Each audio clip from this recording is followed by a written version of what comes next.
আমার যাইতে দেন শহরের ভাইজানেরা।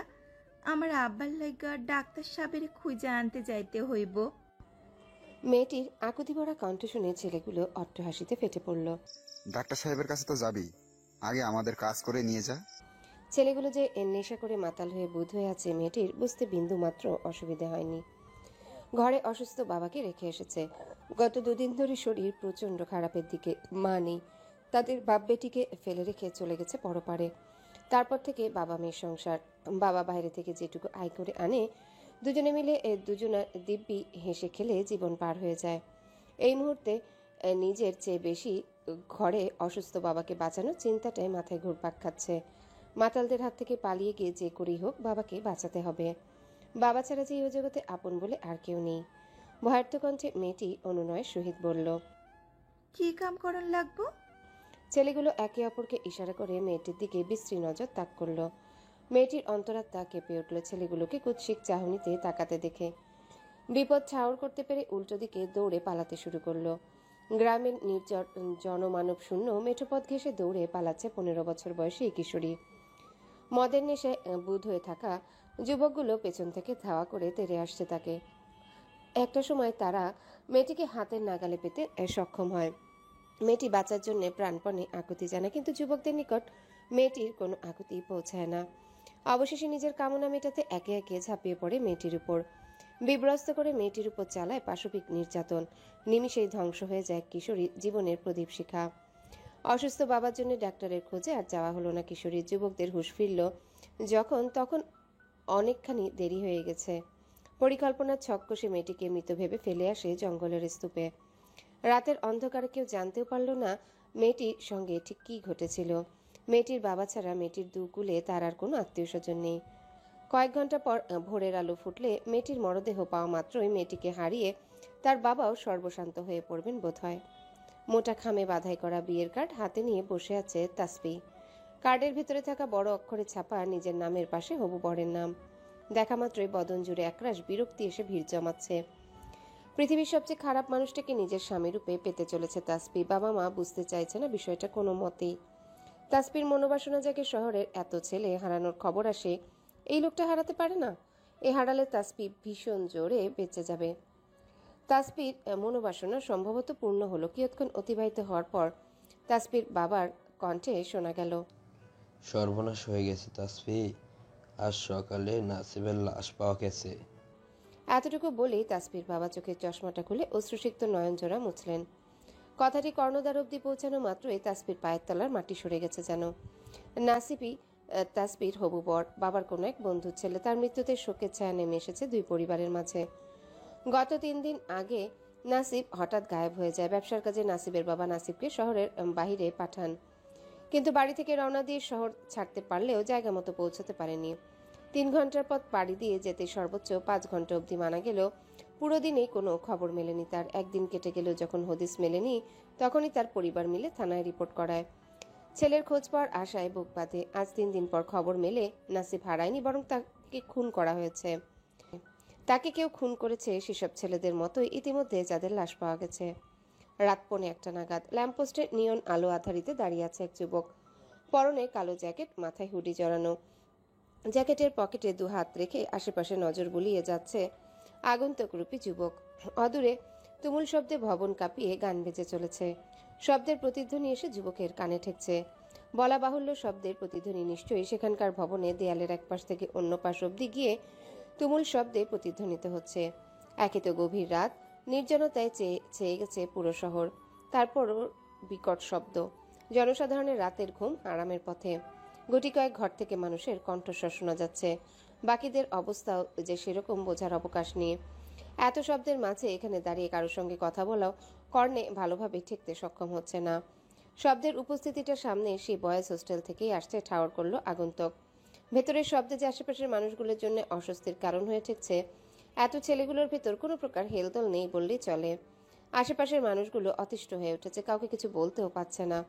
হোস্টেলের যে প্রান্ত থেকে শব্দ আসছে সেই স্থানের ছেলেগুলো বেশ উচ্চবিত্ত ক্ষমতাশীল বংশের ছেলে পেলে।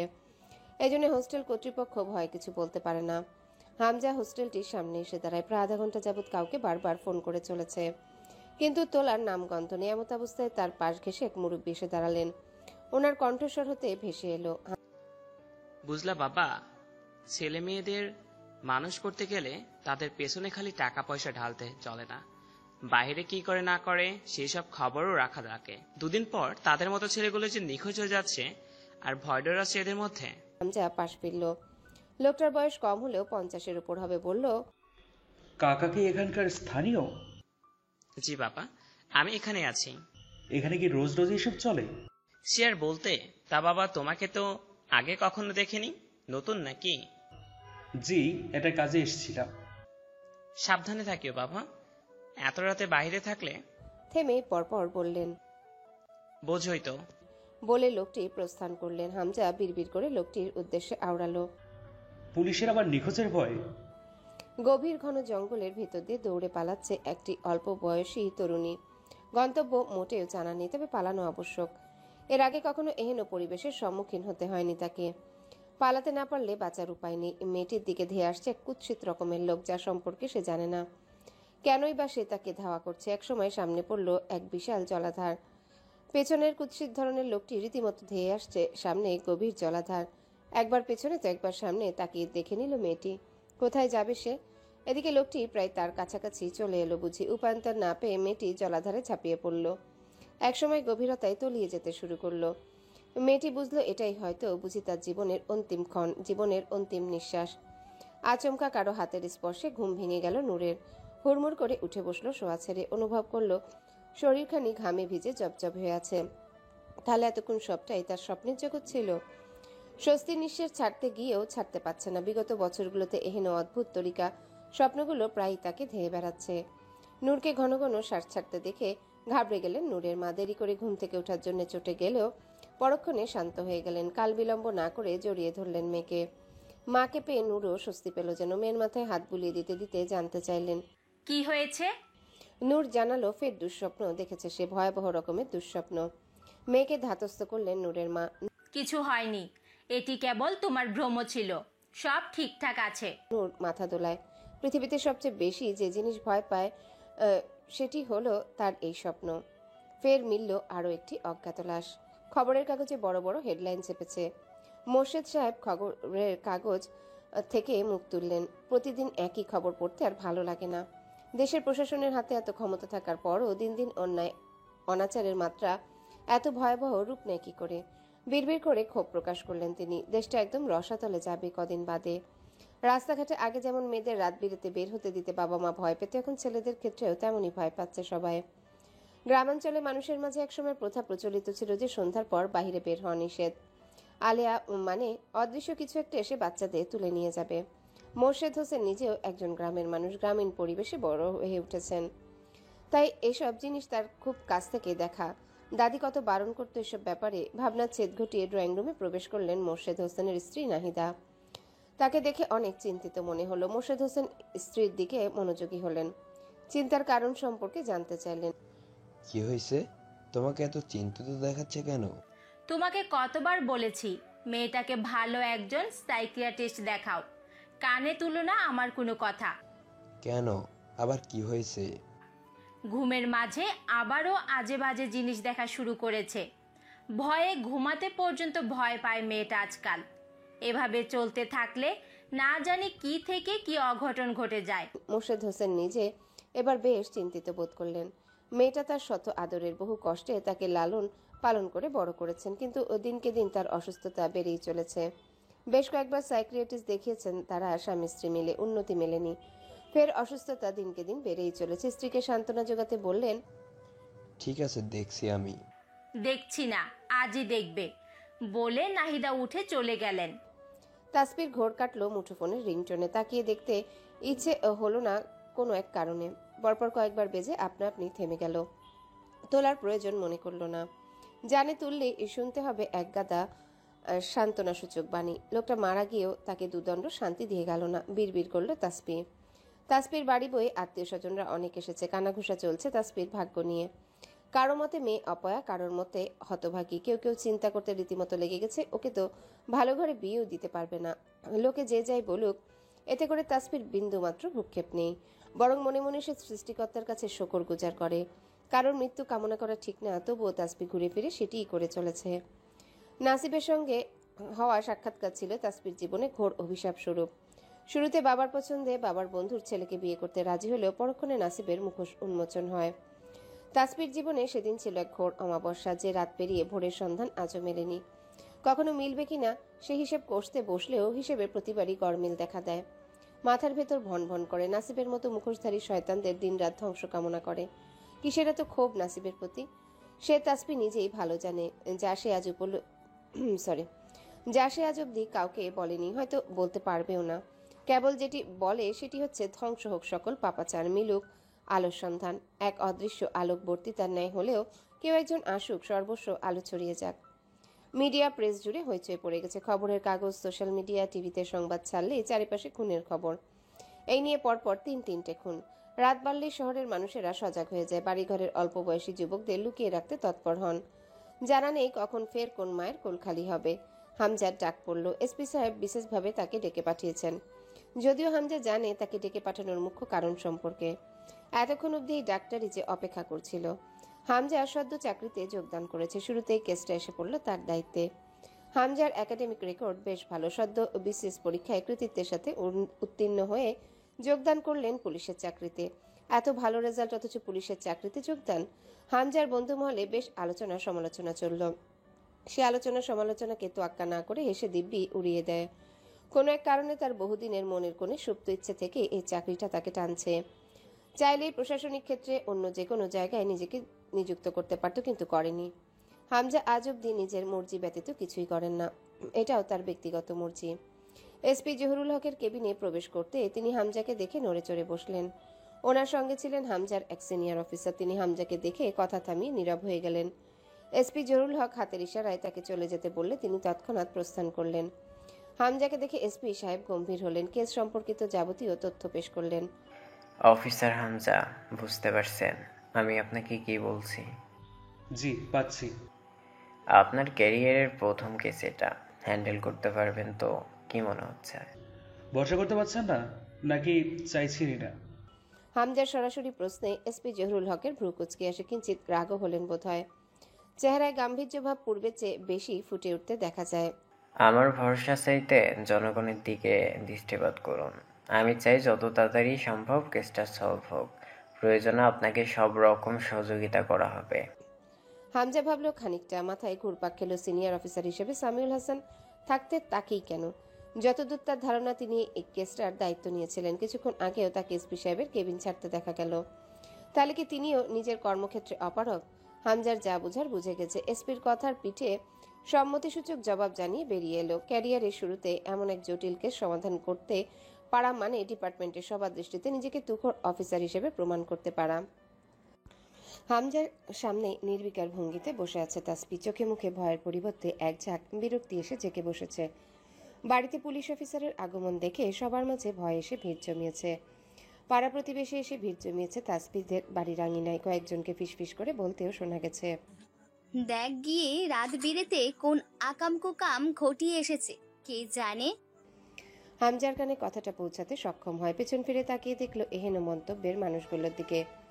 যে দেখে যতটুকু বুঝলো বয়স 50-এর কাছাকাছি। সম্ভবত তাসফির পাড়ার চাচিদের মধ্যেই হবেন, যাদের কাজ নিজের খেয়ে আরেকজনের গিবত করে বাড়ানো। হামজাকে তাকাতে দেখে তারা ভয়ে চুপসে গেল। নাসিবের কেসটার সঙ্গে কোথাও যোগসূত্র আছে সম্প্রতি ঘটে যাওয়া খুনগুলোর সাথে। তাদের ন্যায় একইভাবে নাসিবের হঠাৎ নিখোঁজ হয়ে যাওয়া 3 দিন পর শহরের বাইরে পরিত্যক্ত জলাশয়ে নাসিবের লাশ খুঁজে পাওয়া। সবচেয়ে আশ্চর্যজনক ঘটনা ঘটল ময়নাতদন্তের রিপোর্টে।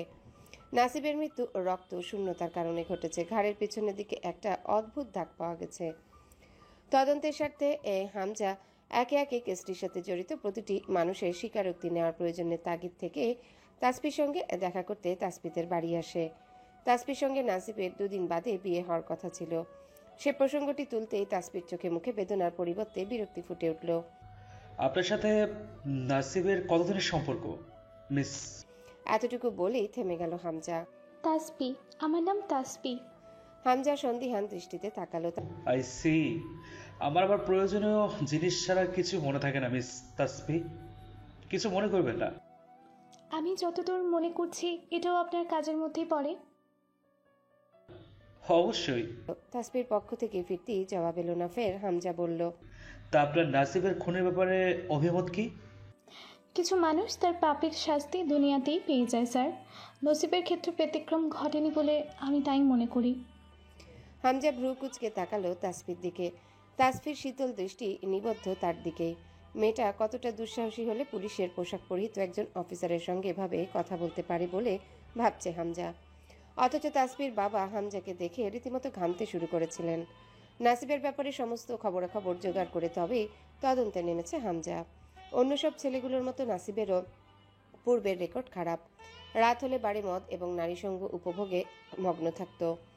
তাসফির সঙ্গে হওয়া কেলেঙ্কারির ঘটনাটিও গোপন খবরাখবরে জোগাড় করে ফেলল হামজা, যা কিনা একান্তই তাসফি এবং নাসিবই জানত। নতুন করে তৃতীয় ব্যক্তি হিসেবে জানল হামজা।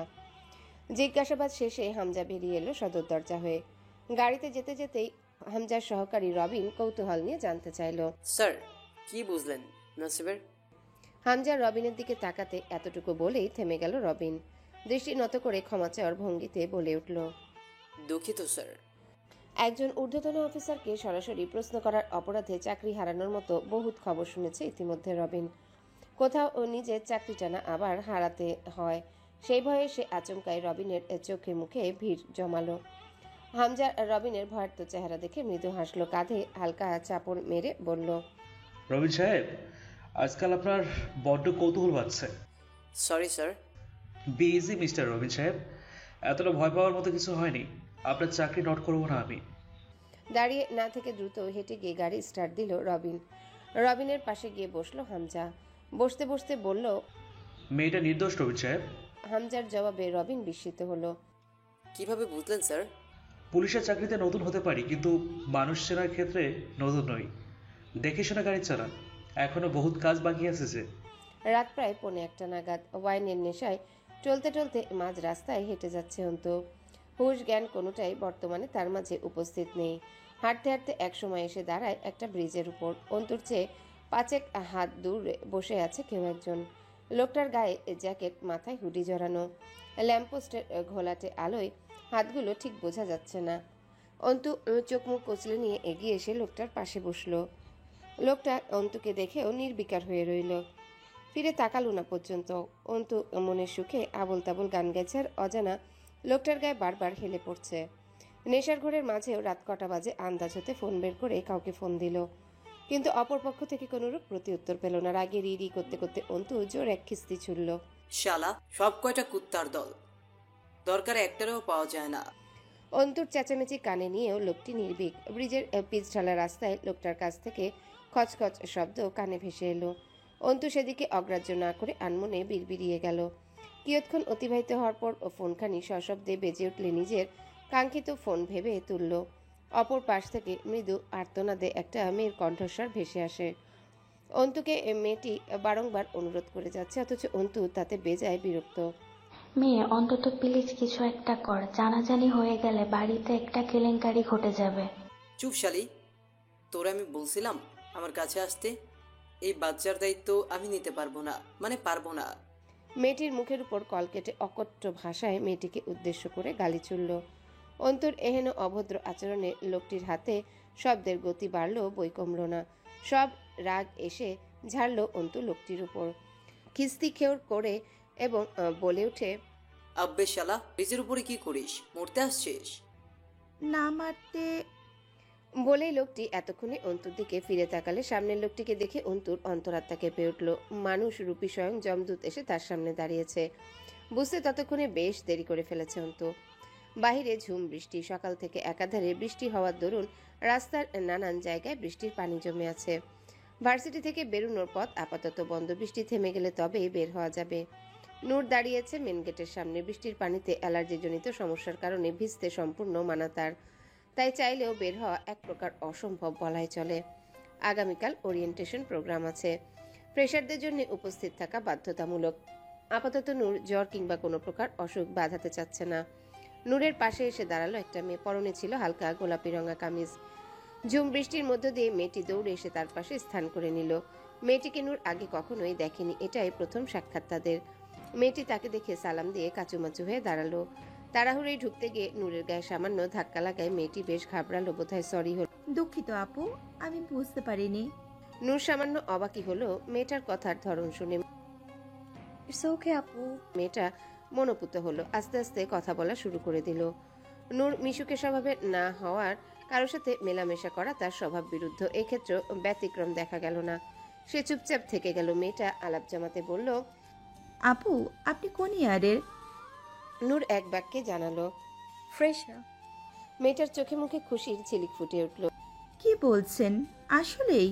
নূর কিছু বলল না, তার আগেই মেয়েটা বলে উঠল, কোন ডিপার্টমেন্টে? জার্নালিজম। আপনি? আমিও। আমরা তো তাহলে একই ক্লাসের। জি।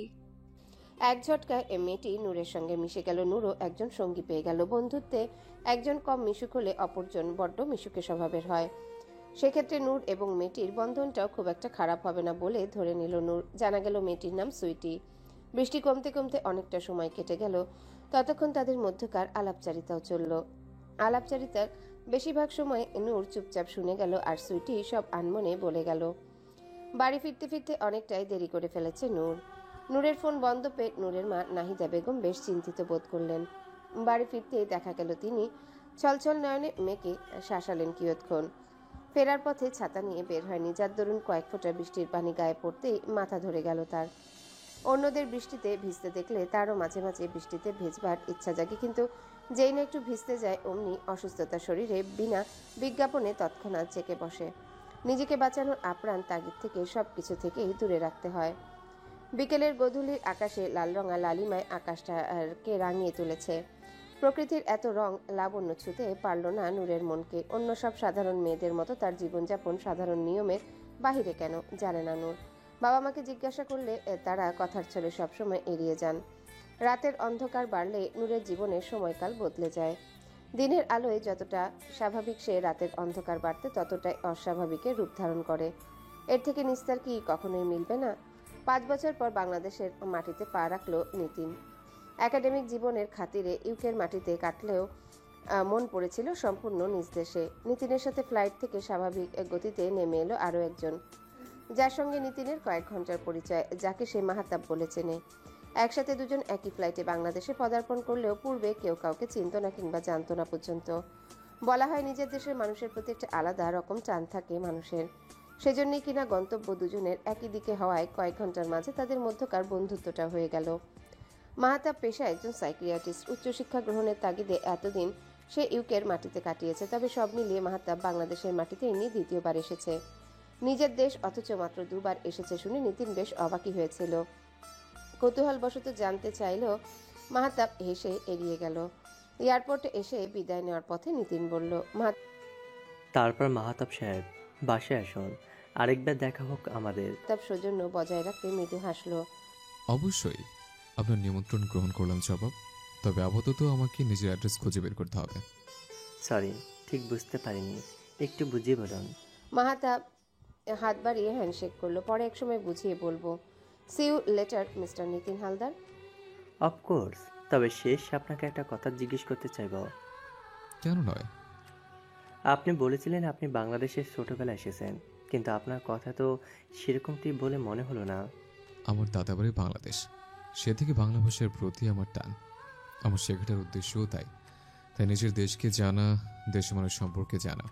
নিতিনের ভালো লাগলো মাহাতাব সম্পর্কে এতটুকু জেনে। সময় স্বল্পতার দরুন এ সময় দুজনার বিদায় নেওয়াই হতো।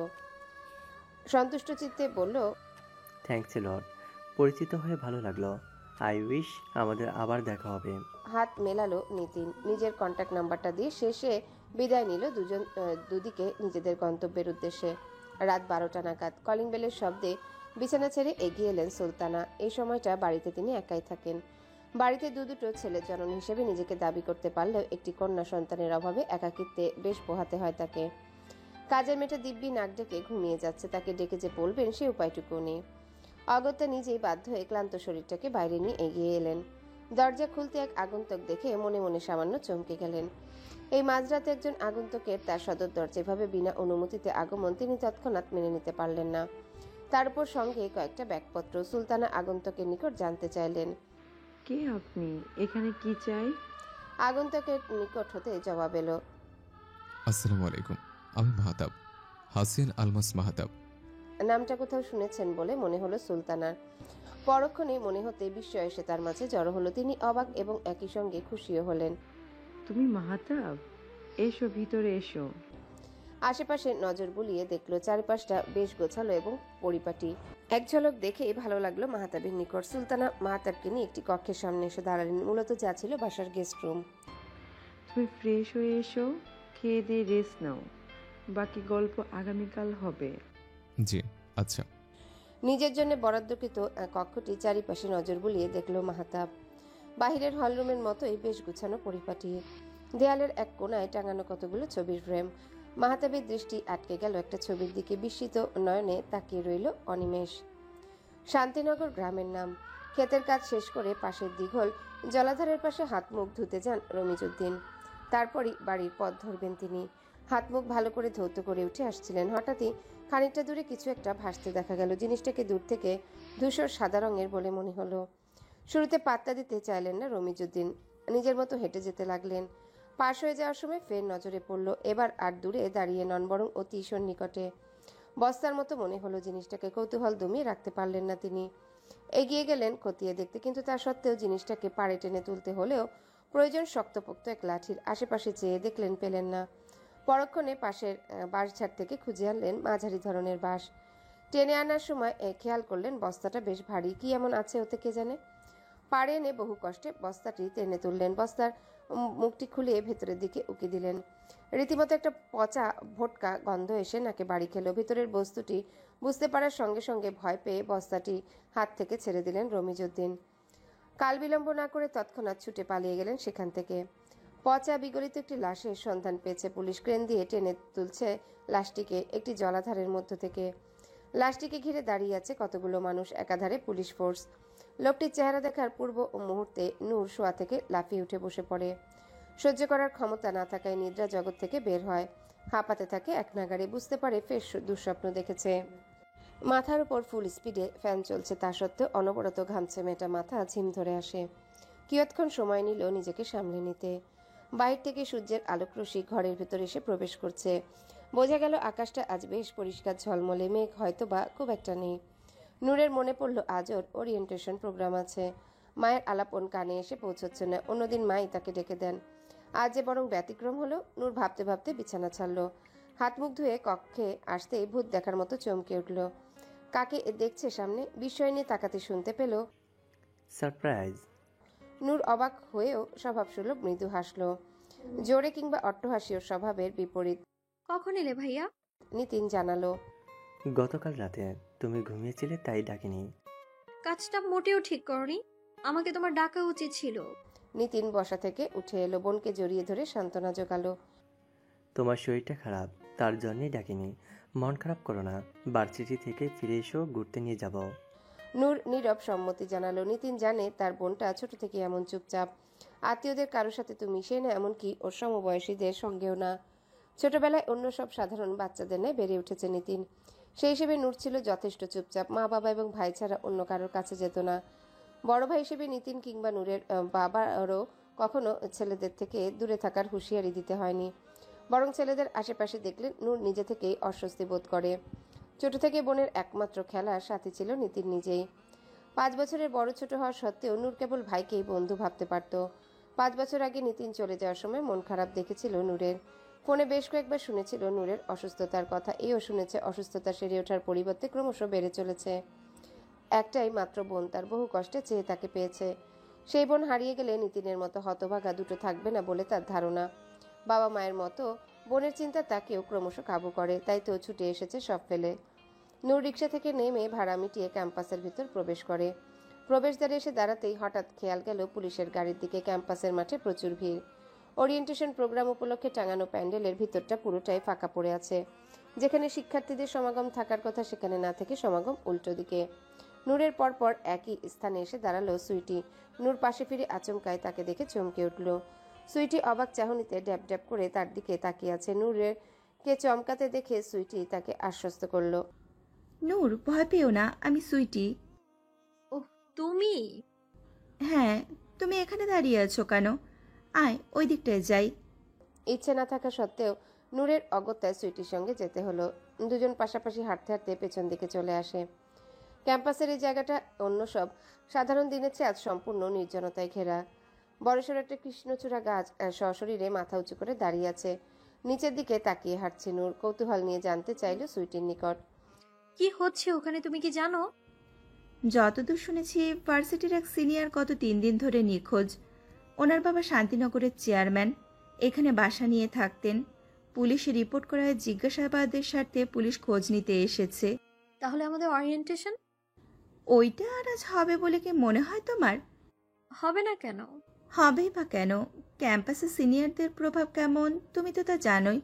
ওনার খোঁজ না পর্যন্ত কিছুই ঠিকভাবে করতে দেবে না তারা। ওরিয়েন্টেশন প্রোগ্রাম তো দূর, এমনকি ক্লাস করার চিন্তাটাও বাদ দিয়ে দাও। গতকাল আরও একটা নিখোঁজের রিপোর্ট পায় হামজা। রিপোর্টটা করানো হয়েছে তারই থানায়। ছেলেটার নাম অন্তু। উচ্চবিত্ত এবং ক্ষমতাধর পরিবারের ছেলে। অন্তুর বাবা শান্তিনগরের চেয়ারম্যান। পরিবার শান্তিনগর থাকলে অন্তু থাকতো শহরে, ভার্সিটি থেকে মাইলখানেক দূরে একটি ফ্ল্যাটে। নিখোঁজের তদন্ত করতে হামজা এসেছে অন্তুর ভার্সিটিতে। ছাত্রদের ওরিয়েন্টেশন প্রোগ্রামের আয়োজন ছিল এখানটায়। অন্তুর বন্ধুদের জিজ্ঞাসাবাদ করা হলো। সবার একই কথা, তারা কেউ অন্তুর খোঁজ জানে না। শেষবার কার সঙ্গে কখন দেখা করেছে সেটি সম্পর্কেও কেউ অবগত নয়। অধ্যক্ষের সঙ্গে আলাপ করে জানতে পারল ছাত্র জীবনের রেকর্ড সম্পর্কে, কিন্তু আশানুরূপ কিছুই পেল না।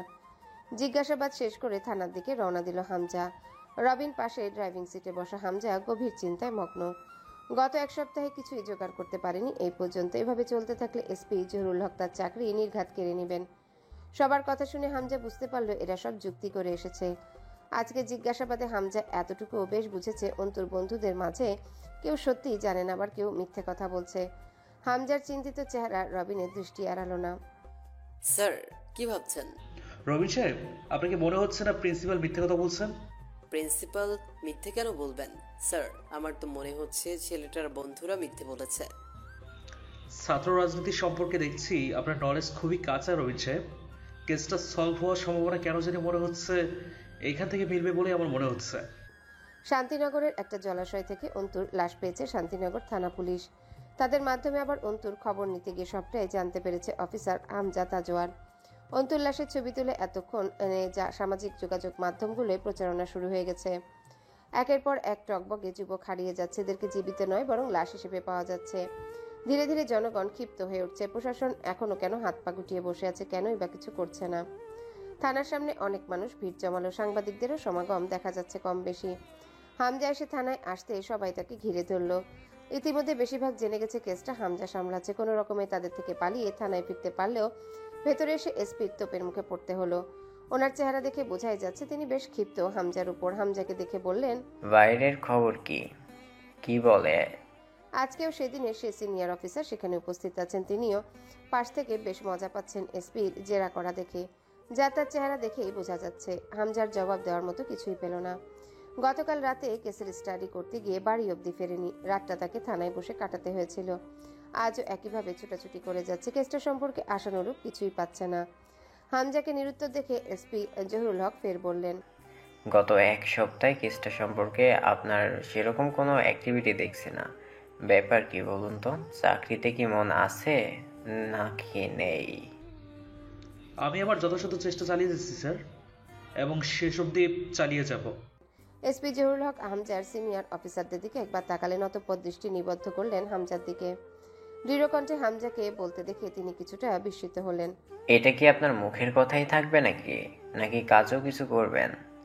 হামজার ইচ্ছে হলো কয়েকটি কথা বলতে, কিন্তু পদমর্যাদায় উপরে থাকার কথা বিবেচনা করে চেপে গেল। ভার্সিটি কিছুদিনের জন্য ক্লাস বন্ধ রাখা হয়েছে। ছুটি কাটাতে হোস্টেল থেকে বাড়ি ফিরে এসে হলরুমে অপরিচিত এক আগন্তুককে বসে থাকতে দেখে অবাক হয়েছে হীরা। যতটুকু মনে পড়ে ভদ্রলোককে সে আগে কখনো দেখেনি, তবে চেহারায় নিজের বড় ভাইয়ের সাথে বেশ কিছুটা মিল খুঁজে পায়। কি হতে পারে? হীরাকে দেখে সোফা ছেড়ে উঠে দাঁড়ালো মাহতাব। চোখের চশমাটা ঠিক করে মৃদু হাসে। স্পষ্ট আরবিতে সালাম জানায় হীরাকে, কিন্তু হীরার নিকট হতে কোনো রূপ প্রতিউত্তর আসে না। উল্টো মাহতাব তোয়াক্কা না করে মাকে ডাক দেয় হীরা। সুলতানা রান্নাঘর থেকে বেরিয়ে আসেন। অসময়ে ছোট ছেলেকে বাড়িতে দেখে খুশিতে গদগদ হলেন, কিন্তু ছেলে তার সঙ্গেও সেভাবে কথা না বলে নিজের রুমের দিকে চলে যায়।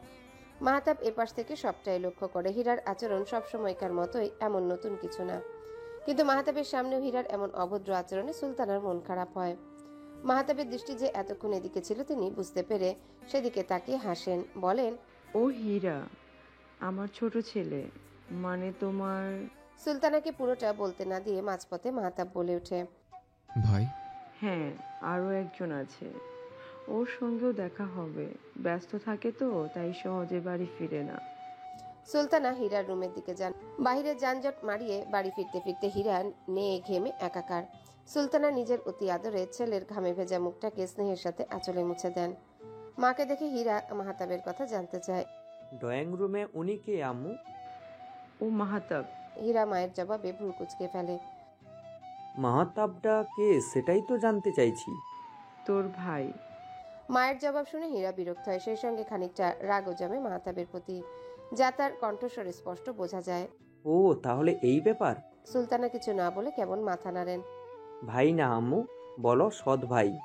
আমার ভাই একজনই, মাঝে মাঝে তো তাকেও আমার সৎ ভাই বলে মনে হয়। সুলতানার শাসনের সহিত ছেলেকে বললেন, হীরা, এভাবে কেন বলছিস? সবাই তোরা একই বাবার সন্তান, ভুলে যাস না। একই মায়ের তো আর না। শোনো, বাংলা সিনেমার টিপিক্যাল ওয়াইফদের মতো নিজের স্বামীর পক্ষ নিয়ে সারাদিন কথা শোনাবে না।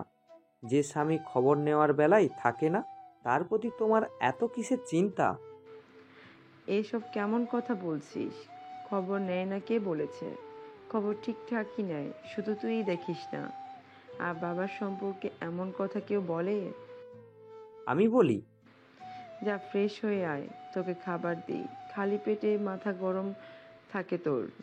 ক্যাম্পাস থেকে বাড়ির পথে ফিরছিল নূর। ফেরার পথে গলির মুখে ঢুকতেই লক্ষ্য করলো কেউ যেন তাকে অনুসরণ করছে। নূর পায়ের গতি কমিয়ে দাঁড়িয়ে পড়ল। পিছনে ফিরতে দেখলো একটি অপরিচিত যুবক তার পেছন বরাবর অন্যদিকে মুখ ফিরিয়ে দাঁড়িয়ে আছে। নূর প্রথমে পাত্তা দিল না। পরক্ষণে ফের ছেলেটির ছায়া নূরের সামনে দৃষ্টিগোচর হতে এবার আর না দাঁড়িয়ে পারল না। ছেলেটিকে জিজ্ঞাসা করলো, আপনি কি কিছু বলতে চাইছেন? নূরের প্রশ্নে ছেলেটির চেহারায় আতঙ্কের পরিবর্তে আগ্রহ ফুটে উঠল। খানিক আমতা আমতা স্বরে বলে উঠল, আমি প্রসন্ন দাস, আপনাদের পাশের ফ্ল্যাটে থাকি। ছেলেটিকে নিয়ে বেশ কয়েকবার দেখেছে, কিন্তু কখনো তার সম্পর্কে জানার আগ্রহ জাগেনি। আজ যখন জানলো তখন দেখলো ছেলেটার নামের শেষের পদবি বলে দিচ্ছে। সে নূরের ধর্মের না হয়ে অন্য ধর্মের। একজন অন্য ধর্মের হয়েও তার সঙ্গে কিসের আলাপ করতে চায় সে ভাবালো নূরকে। এমন অনেক তো ঘটতে দেখেছে, রাস্তাঘাটে ছেলেরা ডেকে প্রেম নিবেদন করে গেছে, কিন্তু এর ডাকার উদ্দেশ্যটা কি হতে পারে জানা নেই নূরের। জি, কিছু বলবেন আপনি আমায়? ভনিতা ছাড়াই সরাসরি প্রশ্ন করল নূর। আমি আসলে আপনাকে পছন্দ করি, অনেকদিন ধরে আপনাকে বলি বলি করেও বলা হয়ে ওঠে না। সেই সময় উপাসটা হয়ে বাড়ির দিকে ফিরছিল নিতিন। নূরকে একটা ছেলের সাথে দাঁড়িয়ে কথা বলতে দেখে খানিকটা অবাক হলো। ভাবনায় উকি দিল নূরের ছেলে বন্ধু আছে, কিন্তু এটা কিভাবে সম্ভব? বিষয়টিকে খতিয়ে দেখতে নিতিন এগিয়ে গেল বোনের দিকে। সূর্যরশ্মির আলোয় স্পষ্ট বোঝা যাচ্ছে নূরের ফর্সা চেহারা টুকটুকে লাল হয়ে গেছে। ছেলেটা অপলক তাকিয়ে আছে নূরের পানে, তার উত্তরের অপেক্ষায়। কিন্তু নূরের হঠাৎ কি হলো? তাকে দেখতে এমন অস্বাভাবিক লাগছে কেন? হসপিটালের মর্গে এসে পৌঁছাতেই হামজার সামনে দৃশ্যমান হলো কতগুলো স্ট্রেচারে শুয়ে রাখা সাদা চাদরে ঢাকা মৃত মানুষ। এদের ডিঙিয়ে হামজা চলে গেল কাঙ্ক্ষিত লাশটিকে দেখতে। আগের লাশগুলোর পোস্টমর্টম রিপোর্ট পেলেও কাউকে সরাসরি দেখেনি হামজা। কেসটা হাতে পাবার পর এটাই ছিল প্রথম খুন। এর আগেকার লাশগুলো হামজার পূর্বে দায়িত্ব পাওয়া সিনিয়র অফিসার দেখেছেন কিনা সে সম্পর্কে অবগত নয়, তবে সে চায় সবটা নতুন করে তদন্ত শুরু করতে। পূর্বের কোনো তথ্যই এই পর্যন্ত তার কোনো কাজে আসেনি। একে একে প্রতিটা পোস্টমর্টম রিপোর্ট হাতে পেয়েছে। রিপোর্ট অনুযায়ী সবগুলো লাশের সাথে খুনি একই কাজ করেছে, এতটুকু এদিক সেদিক হয়নি। প্রতিটা লাশের মানুষকে নির্বাচনের দিক থেকে যেমন একই রকম বিবেচনায় এনেছে, সেরকম তাদের জানটাও নিয়েছে একইভাবে। রিপোর্ট বলছে মৃত্যুর পর প্রতিটা লাশের চেহারা রক্তশূন্য ফ্যাকাশে হয়েছিল। কারোর ঘাড়ের রক কাটা তো কারোর গলার বেশ গভীর ক্ষত হয়ে আছে। ডাক্তারের ভাষ্যমতে প্রতিটা লাশের মৃত্যু এই রক কাটার ফলে ঘটেছে। হামজার খেয়াল করলো মৃত মানুষগুলোর চেহারায় ভাসমান হয়ে আছে মৃত্যুর ভয়। সম্ভবত যেভাবে মারা গেছে তারা তাদের ঠিক সেভাবে বস্তায় নতুবা কেবল তুলে এনেই ফেলে গেছে। রক্ত বের হবার নিশানা অবধি নেই। সবার স্থান পরিত্যক্ত স্থান, যেমন ডোবা, গভীর জলাশয় এসবে পাওয়া গেছে। ডাক্তারের থেকে হামজা রিপোর্ট এনে একে একে প্রতিটা লাশের বর্ণনা শুনতে চাইল। সবগুলো স্টাডি করে ডাক্তার অন্তুর লাশটি দেখিয়ে জানালেন, অফিসার, আপনি লাশের চোখের দিকে একবার দেখুন। ডাক্তারের কথা অনুযায়ী হামজা তাকালেন। ডাক্তার বললেন, উনি মৃত্যুর আগে ভয়ানক কিছু একটা দেখেছিল, যার জন্য অনেকটা ভয় পেয়ে যান এবং সবচেয়ে অবাক করার বিষয়, ছেলেটির মৃত্যুর রক কাটার ফলেও এর আগে কিছু প্রচণ্ড ভয়ে মাইনিসর অ্যাটাক করেছিল। সেক্ষেত্রে ব্যতিক্রম বললেও বলতে পারেন যে ছেলেটা হার্ট অ্যাটাকের সমস্যা আগে থেকেই ছিল। হামজা চমকায়। অসম্ভব ডক্টর, তাই বলে এত অল্প বয়সে মাইনর অ্যাটাক? হ্যাঁ, অসম্ভব হতো যদি না ছেলেটা ধূমপান করত, ড্রাগস নিত। ওর শরীর থেকে আমরা ওয়াইস্যানু পেয়েছি। লাশটার মৃত্যু কতদিন আগে হয়েছিল যেন? এ ধরুন আজ থেকে প্রায় 4 দিন আগে। তাহলে ওয়াইনের ব্যাপারটা বুঝিয়ে বলুন।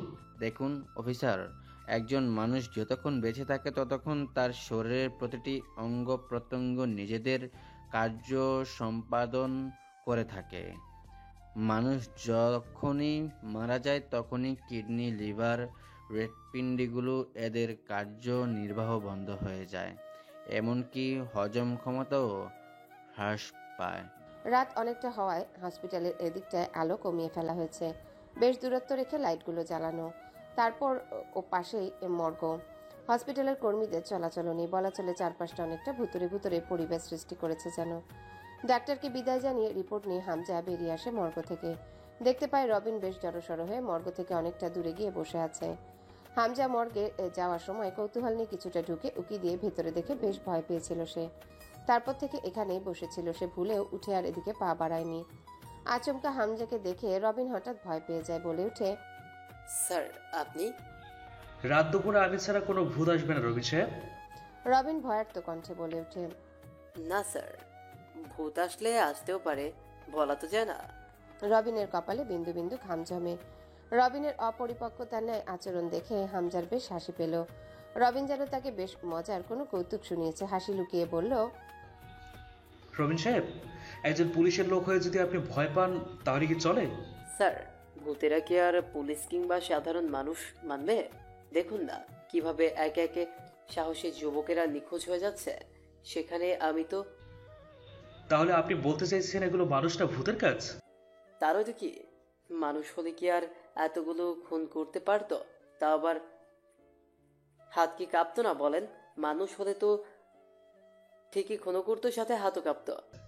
শোনেন রবি সাহেব, ভূত প্রেত বলে কিছু হয় না, তাই এসবে ভয় পাওয়াটা অহেতুক। এর চেয়ে বরং সাধারণ মানুষকে ভয় পান, যার মাথায় খুনের নেশা চড়ে, তার খুন করা ছাড়া কিছুই মাথায় কাজ করে না। কেন স্যার? আমাদের ভয় পাওয়ানোর জন্য তো এসপি স্যারই যথেষ্ট। হ্যাঁ, আর এসপি স্যারের ভয় ওই সাধারণ মানুষই। দেখলেন না সকালে যে হারে মানুষ ভিড় করেছিল। মাহতাবের চেম্বারে আজ তার প্রথম দিন। অনেকটা অলস সময় ব্যয় করলো চেম্বারে বসে থেকে। টেবিলের উপরে দুটো ল্যাঙ্গুয়েজ শেখার বই, একটা শুদ্ধ বাংলা এবং অন্যটি একটি ভিন্ন ধরনের। যে বইয়ের ভাষা সে ছাড়া অন্য যে কেউ সহজে ধরতে পারবে না, তবে বইয়ের লেখাগুলো অনেকটা আরবি অক্ষরে লেখার মতো।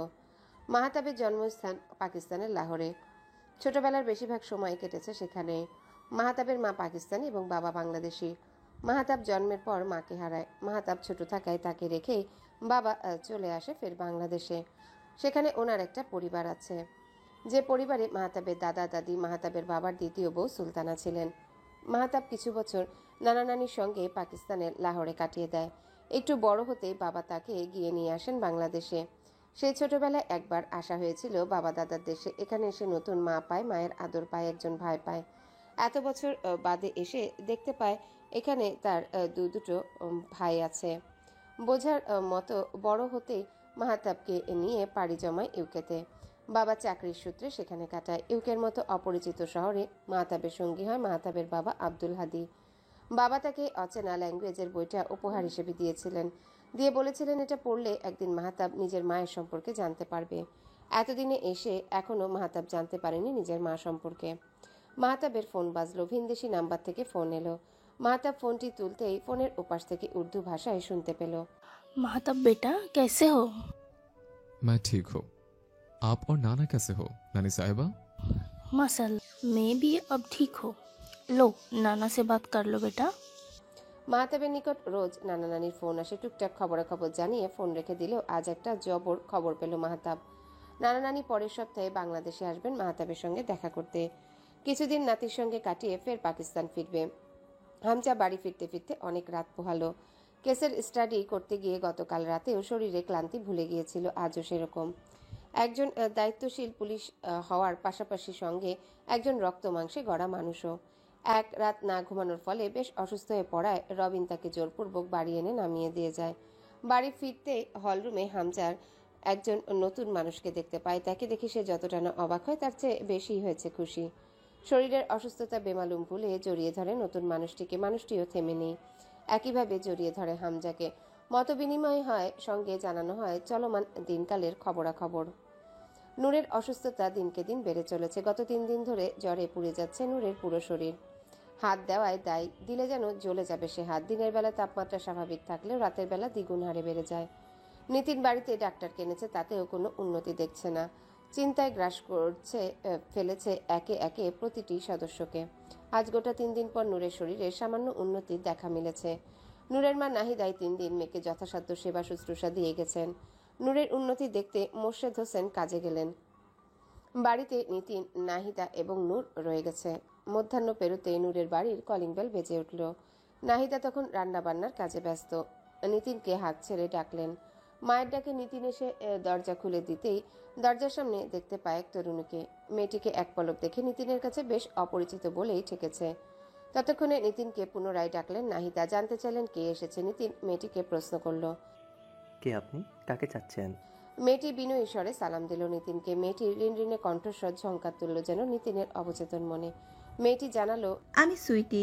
নূর কি বাসায় আছে? নিতিনের ঘোর কাটলো, বলল, জি আছে, ভিতরে আসুন। নিতিনের সঙ্গে কারোর কথা বলতে শুনে নাহিদা বেরিয়ে এলেন। দেখতে নাহিদা নিজেও আজ প্রথম দেখছেন সুইটিকে। ওনাকে নজরে পড়তে সুইটি ওনাকেও সালাম দিল। নাহিদা মৃদু হেসে বললেন, ওয়ালাইকুম আসসালাম। কে তুমি মা? আন্টি, আমি নূরের বান্ধবী সুইটি। আমরা একই ডিপার্টমেন্টে পড়ছি। নূরের বান্ধবী? শুনে নাহিদার মনে খটকা লাগলো। কই, নূর তো তাকে সুইটির ব্যাপারে কিছুই জানালো না। তাছাড়া নূর যে এত সহজে কারোর সঙ্গে মিশতে জানবে এমনটাও তিনি ভাবনাতে আনতে পারেননি এ যাবৎকাল। তবুও নিজের মনের গোপনীয় ভাব মনেই রেখে দিলেন। ও এসো, নূর রুমে আছে। সুইটিকে নিয়ে তিনি নূরের কক্ষে গেলেন। নিতিন পেছন থেকে মেয়েটির হাবভাব লক্ষ্য করছিল। মেয়েটির গায়ের রং শ্যামলা, গোলগাল চেহারা, চ্যাপ্টা নাক, চোখগুলো বেশ টানা টানা। সম্ভবত ওই চোখ জোড়ায় কাজলের প্রলেপ টেনেছে। মেয়েটার নাম বিড়বিড় করে একবার আওড়ালো, সুইটি। ঠিক যেন নামের মতোই মিষ্টি মেয়েটি। সেদিন রাতে হামজা গুরুতর অসুস্থ হয়ে পড়ে। মাহতাব জড়িয়ে ধরা অবস্থায় বুঝতে পারে হামজা খুব একটা ভালো নেই, গা গরম হয়ে এসেছে। পুরো একটা দিন হামজা বাড়িতেই কাটালো মাহতাবের তত্ত্বাবধানে। ফলে দিনটিকে খুব একটা খারাপ নয়, বরং বেশ উপভোগ্য বলে মনে হয়েছিল। এতগুলো বছর পর প্রিয় ভাইকে পেয়ে নিজের সমস্ত সমস্যার কথা ভুলে বসেছিল। কিন্তু তাহলে কি আর চলে? একজন দায়িত্বশীল পুলিশ অফিসার বলে কথা। হাত পা গুটিয়ে থাকা তার কাছে কাম্য নয়। পরদিন কিছুটা সুস্থ বোধ করতে ফের ছুটেছে থানার দিকে। সুলতানা নিষেধ করেছেন, আর একটু বিশ্রাম নেবার তাগিদ দিয়েছেন। শোনেননি হামজা কারোর কথা। মাহতাব তখন বের হচ্ছিল বাসা খোঁজার উদ্দেশ্যে। হীরা মাহতাবের এই বাড়িতে থাকাটা পছন্দ করছে না, বেশ বুঝতে পারছে সে। তাই মাহতাবও চাচ্ছে না এখানে অযথা পড়ে থেকে তাকে বিরক্ত করতে। তার উপর সে তো একাও নয়, তার সঙ্গে তার নানা নানিও 2 দিন পর উঠবে। তাদের থাকার সুবিধার্থে মাহতাব বের হচ্ছিল একটা ভালো ফ্ল্যাটের সন্ধানে। হামজাকে আটকাতে না পেরে সুলতানা মাহতাবকে ডাকতে এলেন। অনুরোধ সূচক বললেন, মাহতাব, তুমি কি কোথাও যাচ্ছ? জি, কিছু দরকার ছিল? দেখ না, হামজা বেরিয়ে যাচ্ছে। ছেলেটার শরীরটা ভালো নেই। এত করে বললাম, শুনলই না। তুমি তো ডাক্তার, ওকে একটু বুঝিয়ে বলো না বাবা। ও তোমার কথা ঠিক শুনবে। সুলতানার অনুরোধ রাখতে মাহতাব হামজাকে আটকাতে গিয়েছিল, কিন্তু হামজা নিজের সিদ্ধান্তে অনড়। মাহতাব বোঝাতে বলল, তুমি তো অসুস্থ ভাই। মাহতাবের কথার পিঠে হামজা বলল, কে বলেছে? Now I am fine. কিন্তু পুরোপুরি তো নাও, তোমার আরো বিশ্রামের প্রয়োজন। মাহতাবকে তৈরি হয়ে আসতে দেখে হামজা ওপর নিচ পরক করে বলল, বাহ, তোমাকে তো বেশ লাগছে। তুমি কোথাও যাচ্ছ নাকি ভাই? হ্যাঁ। তাহলে চলো একসাথে যাই। মাহতাব পিছনে ফিরে সুলতানার দিকে চাইল। তিনি করুণ চাহনিতে তাকিয়ে আছেন। মাহতাব এদিকে নাও করতে পারছেন না। হামজা বুঝলো ভাইয়ের মনোভাব। মাকে সান্ত্বনা দিতে বলল, তুমি চিন্তা করো না মা, আমি তাড়াতাড়ি ফিরে আসবো। অগত্যা সুলতানাকে হাল ছেড়ে দিয়ে মেনে নিতে হলো। মাহতাবকে সঙ্গে নিয়ে বেরিয়েছে হামজা। পথে পথে 2 ভাইয়ের অনেক কথা হলো, মত বিনিময় হলো। মাহতাব প্রাণ ভরে শ্বাস নিল। এদেশে এতগুলো মানুষের মাঝে তার নিজের বলে কেবল বোধহয় এই ভাইটাই আছে। যতই হোক তাদের মা আলাদা, কিন্তু শরীরের রক্ত তো তাদের একই বংশের, রক্তের টান থেকে বোধহয় তাদের দুজনের এত মিল। খেয়াল করলো যতটা না হামজার সাথে মাহতাবের মিল, ততই হামজার সাথে হীরার অমিল। মাহতাবের বরাবরের মতোই নীরব থাকাটাকে কিছুটা ঠাউর করে হামজা প্রাণবন্ত করে তুলতে বলে উঠল, তোমার একটা জিনিস আমার বেশ ভালো লাগে, বুঝলে তো ভাই? কি? তুমি অনেক ভালো বাংলা বলতে পারো, যেটা আমি বাঙালি হয়েও পারি না। কোত্থেকে শিখেছো তো ভালো বাংলা? হাতে ঘড়ি তো বাবার থেকে। ও আই সি। উনি তাহলে তোমাকে ইউকেতে বসিয়ে বসিয়ে বেশ ভালোই বাংলা শিখিয়েছেন। আমি তো ভাবলাম উনি বোধ হয় সবার সাথে সাথে বাংলাটাও ভুলে গেছেন। বলেননি কিছুই? কি জানি। হামজা বাবার কথা তুলতে কিছুটা মন মরা হয়ে উঠল। হঠাৎ ফোন বেজে উঠলে হামজা ফোন রিসিভ করলো, কিন্তু ফোন রাখার বেলায় হামজাকে বেশ চিন্তিত এবং কঠোর বলেই ঠেকল মাহতাবের নিকট। মাহতাব প্রশ্নবিদ্ধ চাহনিতে তাকিয়ে থেকে বলল, ভাই, এনি প্রবলেম? তুমি কি কিছু নিয়ে চিন্তিত? মাহতাবের একটি প্রশ্ন হামজাকে ভাবনায় ফেলে দিল। কিভাবে বলবে তার চিন্তার কারণটা যে স্বয়ং হামজার নির্দেশ মোতাবেক হামজার সহকারী রবিন একে একে অন্তুর প্রতিটা বন্ধুকে থানায় ডেকে এনেছে। অবাক হওয়ার বিষয়, অন্তুর বন্ধুদের একজন হীরা, আর হীরা যে কিনা হামজার ছোট ভাই। এই ব্যাপারটা কিছুক্ষণ আগে রবিন হামজাকে ফোন করে জানিয়েছে। সেটা জানতে পেরেই হামজা স্তব্ধ হয়ে গেছে। নিয়ম মতো হীরাকেও জিজ্ঞাসাবাদ করা হবে, তাকেও ডাকা হয়েছে।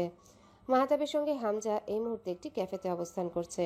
দুজন কাস্টমারের আগমন দেখে একটি ওয়েটার রূপী তরুণী এগিয়ে আসে। মাহতাব জানতে চাইলেও ভাইয়ের চিন্তিত বোধের কারণ।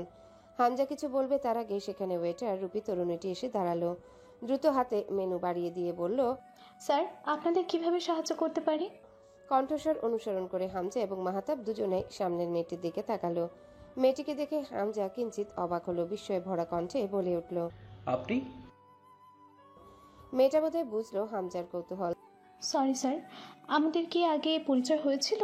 কি ব্যাপার মিস তাসফি, এত তাড়াতাড়ি ভুলে গেলেন সবকিছু?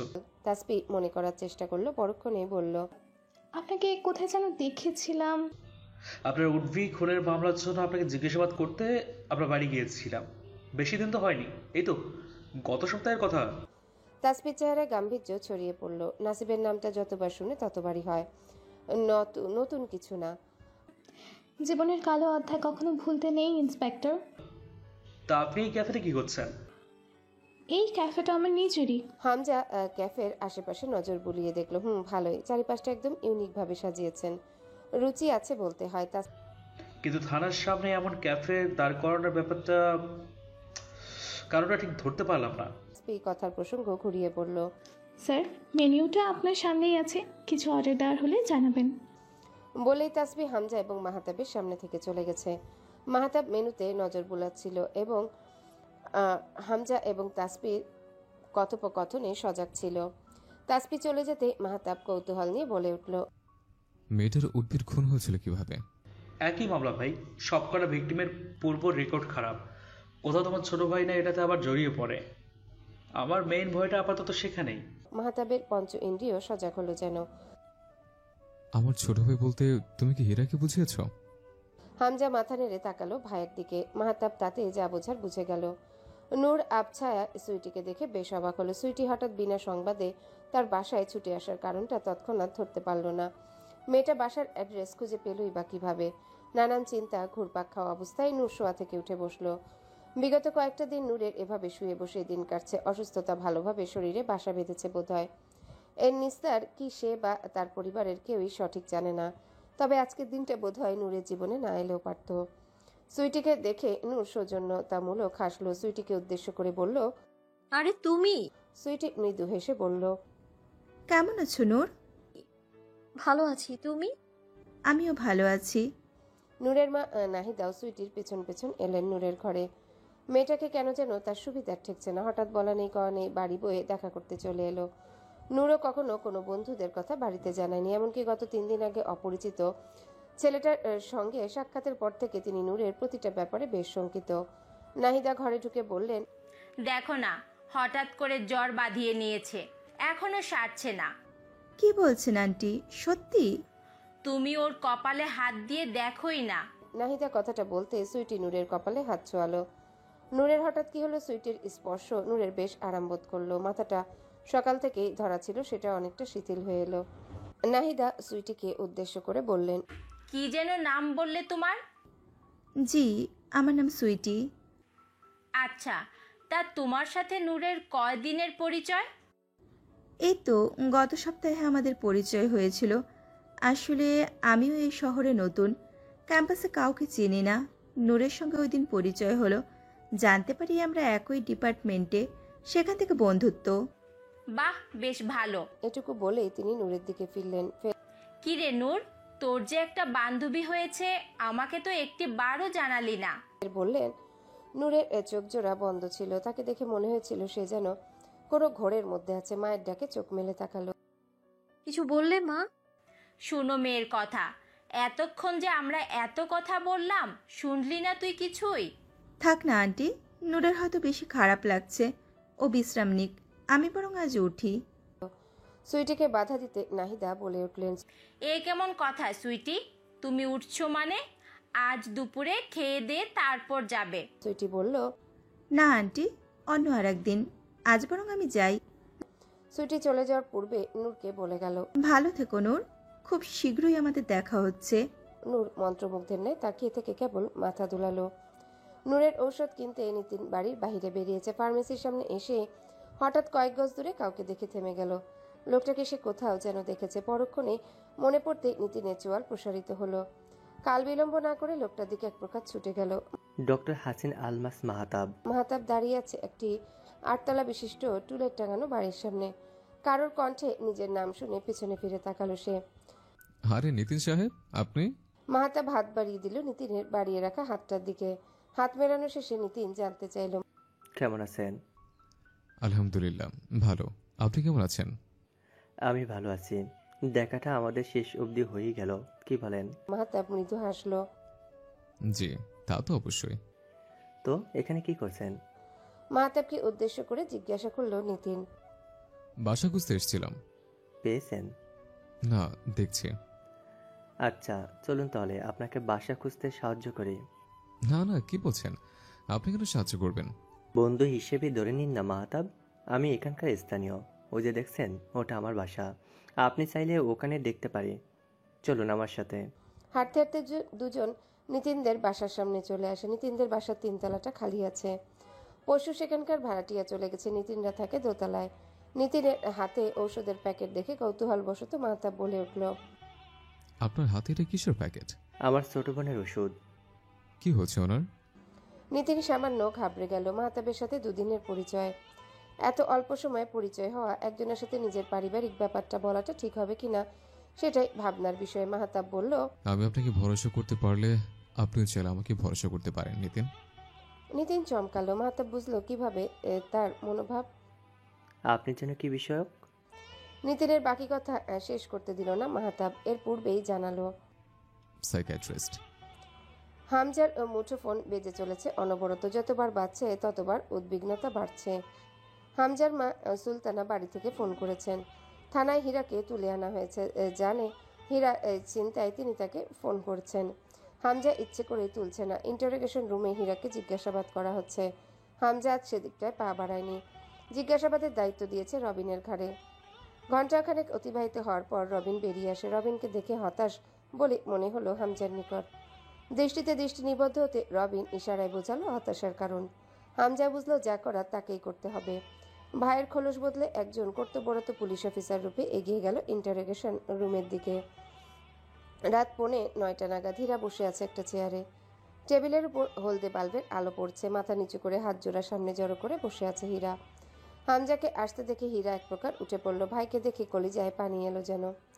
আমি বলি, ভাইয়া তুমি এসেছো, দেখ না এরা।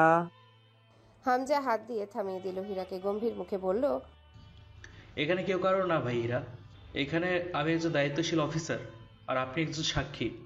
নিজের অবস্থান বজায় রাখুন। হীরা বুঝলো হামজা অন্য অফিসারের মতো তাকে জেরা করতে এসেছে। হীরাকে বসতে বলে এক গ্লাস পানি এগিয়ে দিল। ঢকঢক করে পানি পারে নিজেকে সামলে নিল হীরা। হামজা জিজ্ঞাসাবাদ শুরু করলো।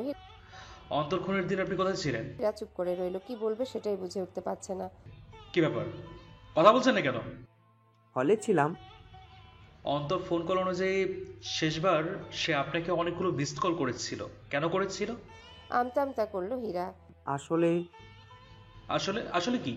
হীরা হামজার পেছনে দাঁড়িয়ে থাকা রবিনের দিকে তাকালো। রবিনের দৃষ্টি তাদের দুই ভাইয়ের দিকে এতে স্পষ্ট বোঝা যাচ্ছে চাইলেও হামজা অন্যান্য সাক্ষীদের তুলনায় নিজের ভাইয়ের প্রতি সদয় হতে পারবে না।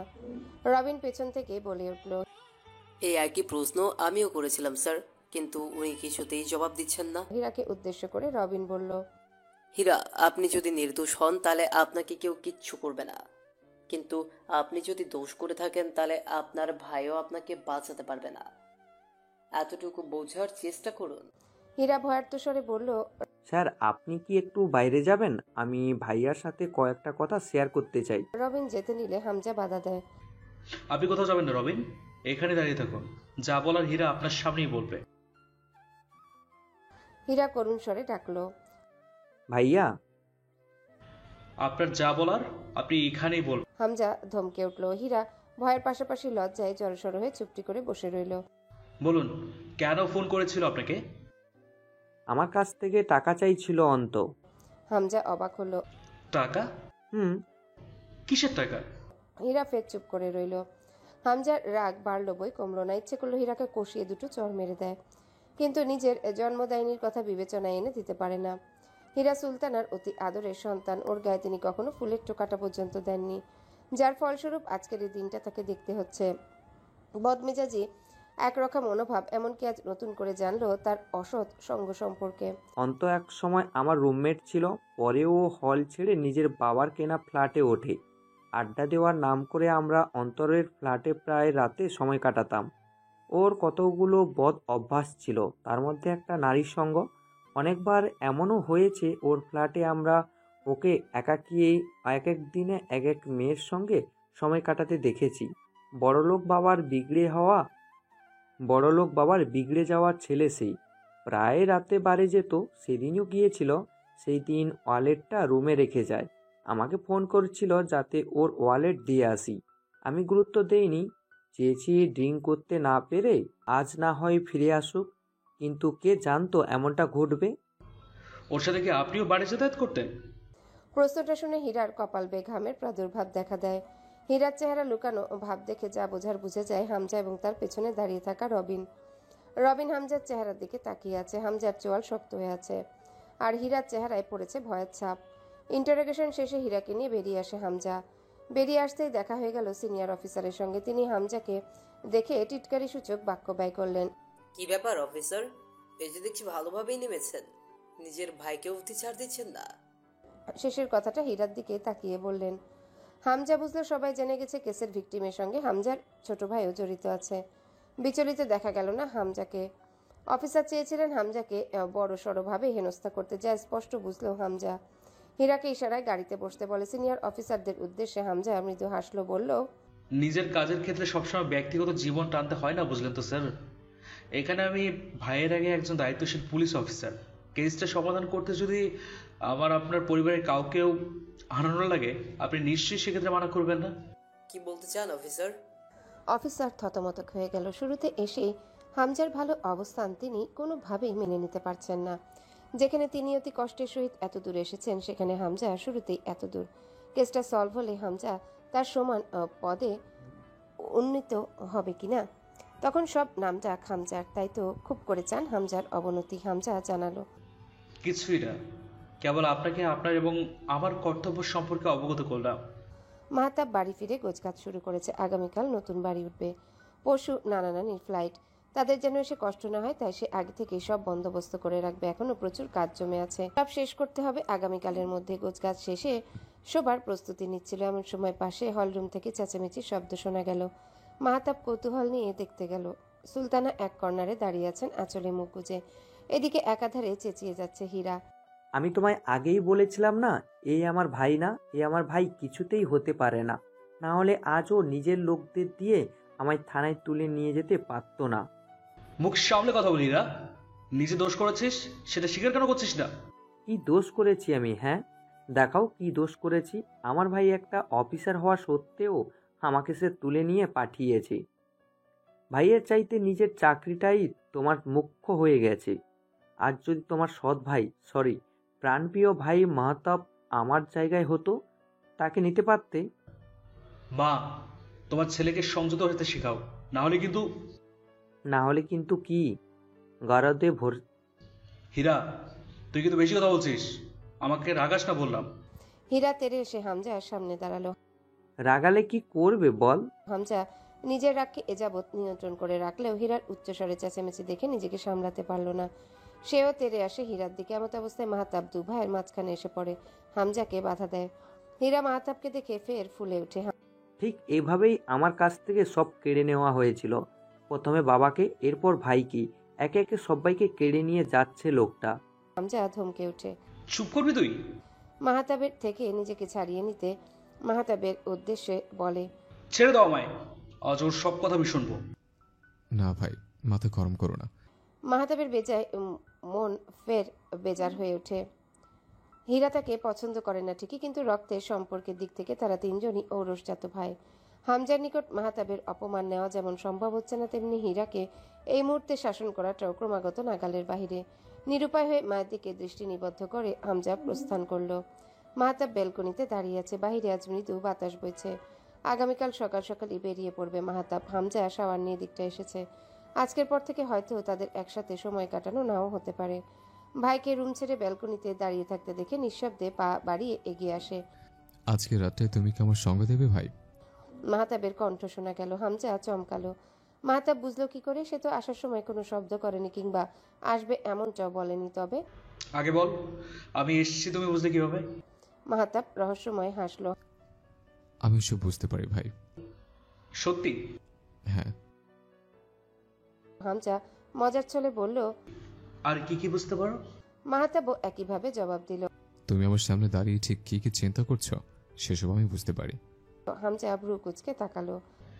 সাইকিয়াট্রিস্ট যেহেতু হয়েছ, অসম্ভব বলে মনে হচ্ছে না। মাহতাব স্বাভাবিক হলো। ভাই তোমার কি মনে হচ্ছে না তুমি একটু বেশি চিন্তা করছো? হামজার হাসি মাখা বদন নিমিষেই ফ্যাকাশে হয়ে গেল। মাহতাবের প্রশ্ন বুঝতে না পেরে বলল, কি নিয়ে? এই যে তোমার তদন্তে থাকা বর্তমান কেসটা নিয়ে। আমার মনে হচ্ছে তুমি কাজের চেয়ে চিন্তাটা একটু বেশি করছো। হামজা কিয়ৎক্ষণ সময় ভেবে সরল স্বীকারোক্তি পেশ করলো। এই তো প্রথম কেস, তার উপর জটিল কেস, কি রেখে কি করব বুঝে উঠতে পারছি না। প্রথম কেস হলে জটিল বুঝলে কিভাবে? আমার আগে আমার সিনিয়র অফিসারের আন্ডারে কেসটা ছিল। তিনি সাবধানে সমাধানে অপরাধ জানালে ডিপার্টমেন্ট থেকে আমাকে বাছাই করা হয়। যদিও এই কেসটা নিয়ে আমার আগ্রহ শুরু থেকেই ছিল তুমুল। মাহতাব ভনিতা ছাড়াই মতামত ব্যক্ত করতে বলল, তুমি চাইলে আমি একটা পথ বলে দিতে পারি। কি? হীরা। হামজা বিস্মিত হলো। মাহতাবের ইঙ্গিত বুঝতে পেরে কিং কর্তব্য বিমূঢ় হয়ে ঠায় দাঁড়িয়ে রইল। নতুন বাসায় মাহতাবের সময় দুদিন গড়ালো। নানা নানিও ইতিমধ্যে পা রেখেছে বাংলাদেশের মাটিতে। তাদের নিয়ে মাহতাবের সময়গুলো বেশ কেটে যাচ্ছে। দুদিন পর আজ ঠিকঠাক চেম্বারে সময় দিচ্ছে মাহতাব। চেম্বারে বাইরে নক করে অনুমতি পেতেই উকি দিতে দেখা গেল নিতিনকে। মাহতাব বেশ অবাকই হলো নিতিনের কাণ্ডে। গত কদিনে নিতিনের সঙ্গে বেশ ভালো সখ্যতা গড়ে উঠেছে মাহতাবের। নিতিনের সাথে আরও একজন ঢুকলো চেম্বারে, এক অল্প বয়সী তরুণী। মেয়েটার চেহারাটা কেমন ফ্যাকাশে হয়ে আছে, ফর্সা চেহারাটা যেন রক্তশূন্যতায় ভুগছে। নিতিন মাহতাবকে পরিচয় করিয়ে দিল তরুণীর সঙ্গে। মাহতাব আমার ছোট বোন, যার কথা তোমায় সেদিন পথে বলেছিলাম। মাহতাব বুঝলো এই সেই তরুণী যার সম্পর্কে নিতিন সেদিন বিস্তারিত বলেছিল। ছোটবেলা থেকে যে কিনা বিরল রোগে আক্রান্ত। মাহতাব চশমা ভেদ করে মেয়েটির দিকে ভালোভাবে দৃষ্টিপাত করলো। আপনার নাম কি? জি, মেহনুর জাহান। কেমন আছেন আপনি মেহনুর? ভালো আছি। নূরের সোজাসাপটা জবাব। কথার ধরনে বোঝা গেল মেয়েটা কারো সঙ্গে খুব একটা মেশে না। এ যেমন এখনো চুপচাপ। নিতিনের ফোন বাজলে বাহিরে যাওয়ার তাড়নায় থেকে উঠে গেল। ফোনের শব্দে নূর নিতিনের যাওয়ার পানে পেছনে ঘুরে তাকালো। এতক্ষণে নূরের নজর মাহতাবে ঠেকলো। কোনো এক অজানা কারণে হঠাৎ চমকে উঠল সামনের মানুষটিকে দেখে। তবে মাহতাব স্বাভাবিক রইল। নূরের চিন্তায় ব্যাঘাত ঘটানোর চিন্তা করলো না। নূরের বদনে চমকানো ভাব বুঝতে পেরে মাহতাব জানতে চাইল, কোনো সমস্যা? নূর সময় নিয়ে জবাব দিল। না।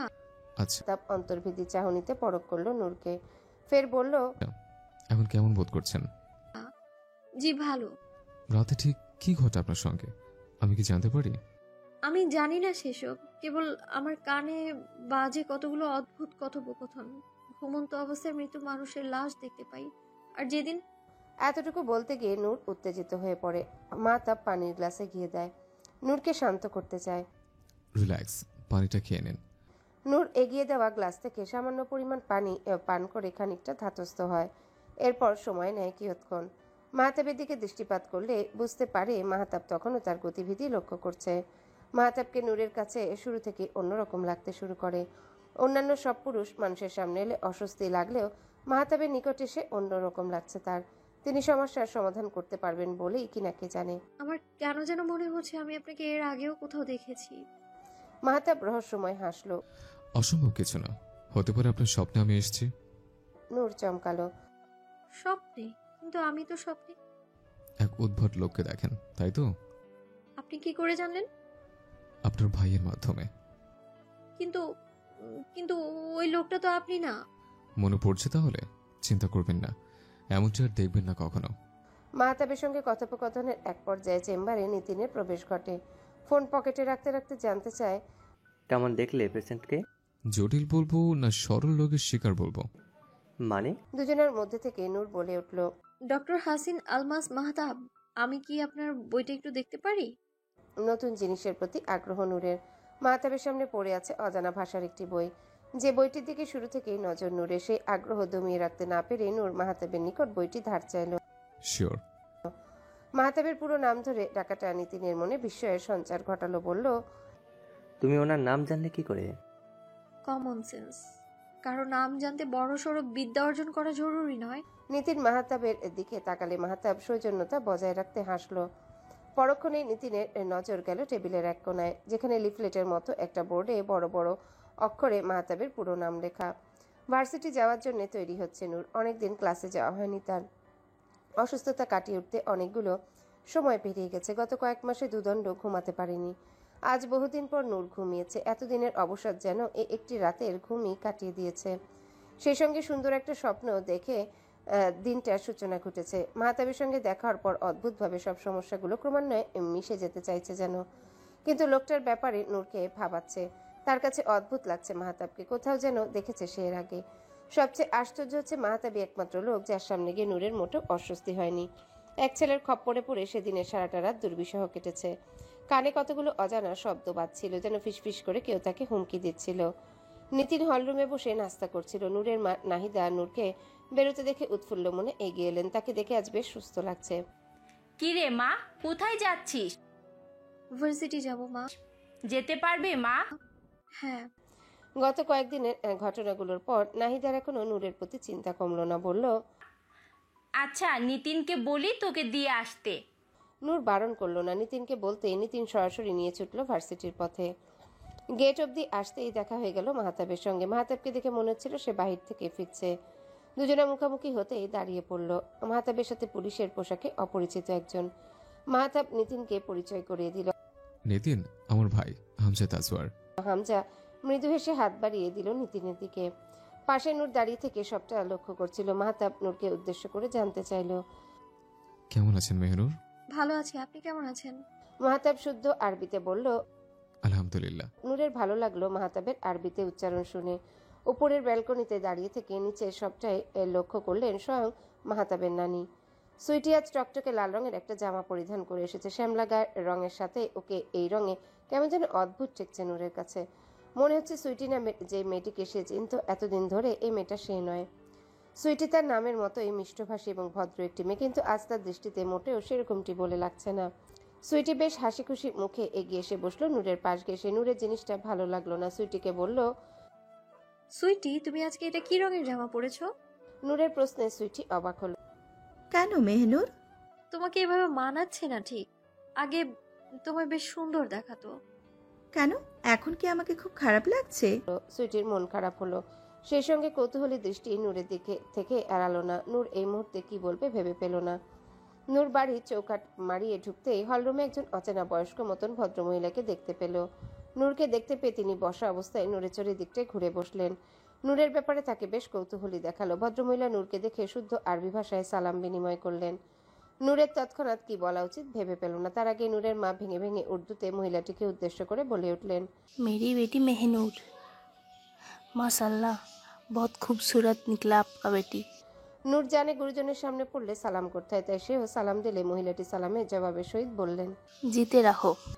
নূর বুঝলো মহিলা বাংলা বুঝেন কম, তাই সে কুশলাদি জানতে হাসি মুখে বলল, कैसे हो आप? মহিলাটি সন্তুষ্ট হলেন, বললেন, अल्हम्दुलिल्लाह बहुत अच्छा। तुम कैसे हो बेटा? मैं भी बहुत अच्छा हूँ। হামজা ডিউটি শেষে বাড়ি ফিরবার জন্য সবে থানা থেকে বেরিয়েছে। এমত অবস্থায় পথিমধ্যে তার মুঠো ফোনে একটি ফোন এলো। ফোনের ওপাশ থেকে হীরার আর্তনাদ কানে বাজলো। হামজার। হীরা চেঁচিয়ে ডাকছে তাকে, ভাইয়া বাঁচাও আমাকে। হীরার সঙ্গে গত কদিন ইচ্ছে করে কথা বলেনি হামজা।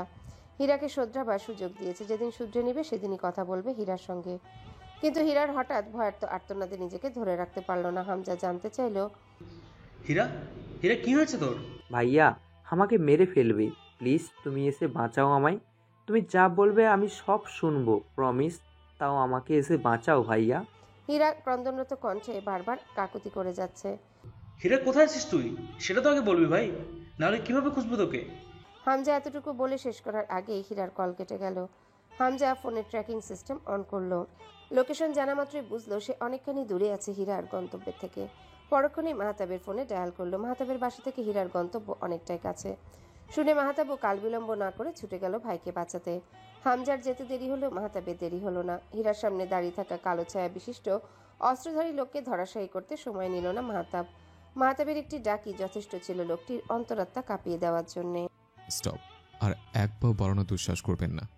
থানার বাইরে হইচয়ের রোল পড়ে গেছে। এ যাবৎ খুন হওয়ার ভিকটিমের পরিবারের সদস্যরা একে একে ছুটে আসছে অপরাধীকে এক নজর দেখতে। পরক্ষণে খুনির আসনে এক অল্প বয়সী তরুণীকে দেখতে পাওয়া যতটা না ঘৃণা, তার চেয়ে বেশি সবাইকে চমকিত করেছে। হামজার উপর বাহুবা ছাড়তে লাগলো। এসপি জহুরুল হক এলেন সরাসরি তার সঙ্গে দেখা করতে। হামজা সিনিয়র অফিসারের মুখে কুলু পেটে গেছে, মুখ দিয়ে একটি কথাও তার বেরোচ্ছে না।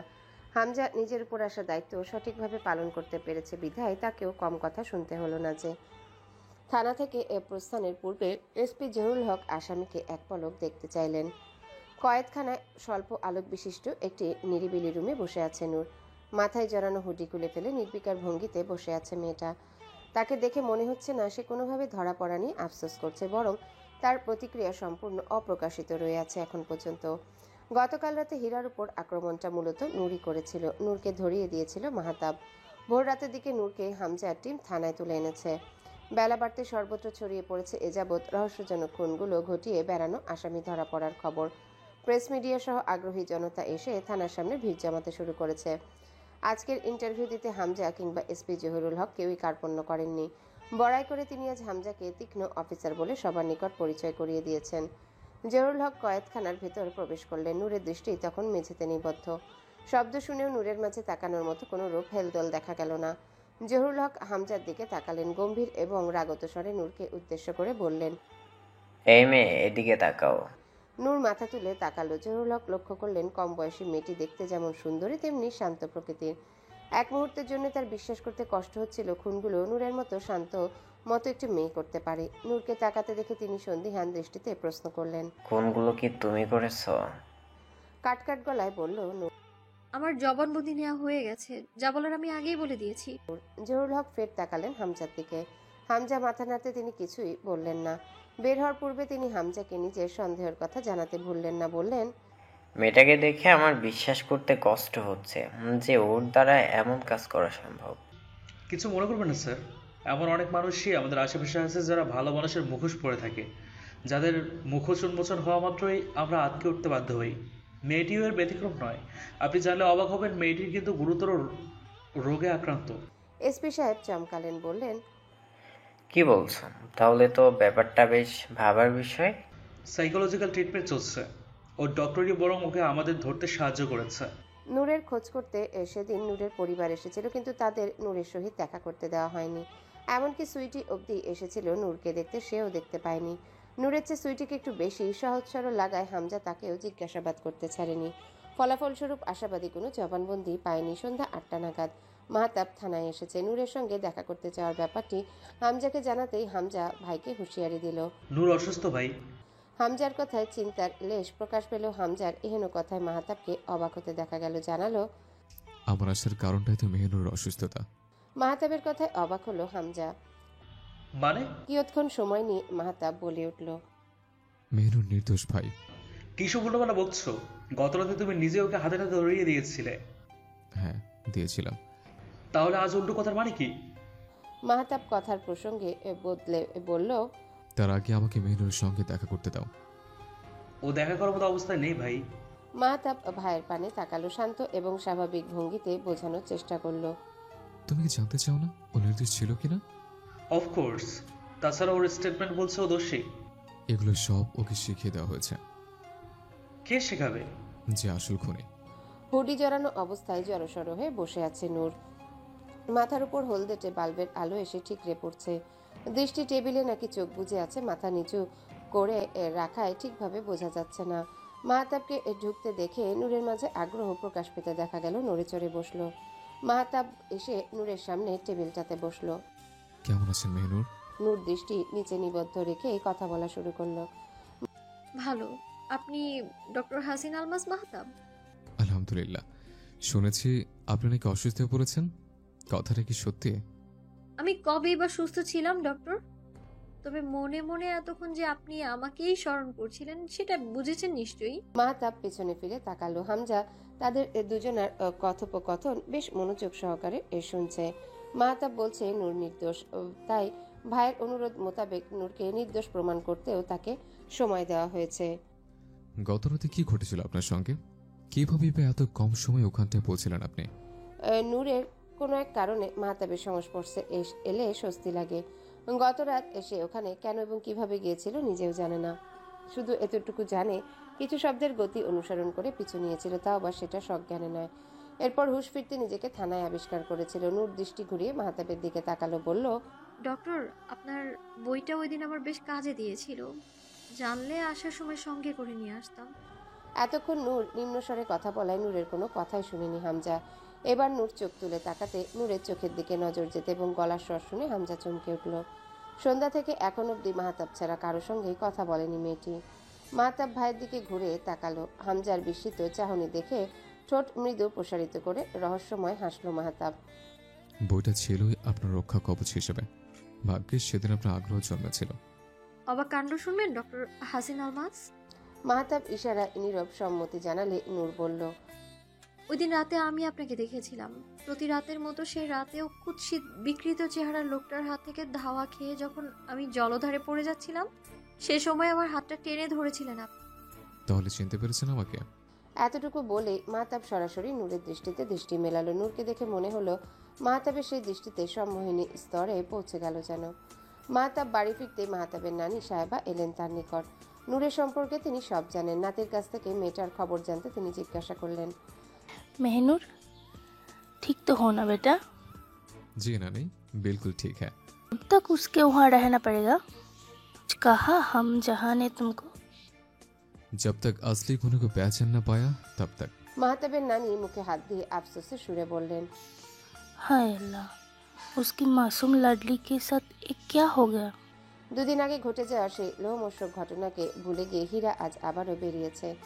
নিজের বাসা থেকে নয়, তা আবার হোস্টেল থেকে লুকিয়ে।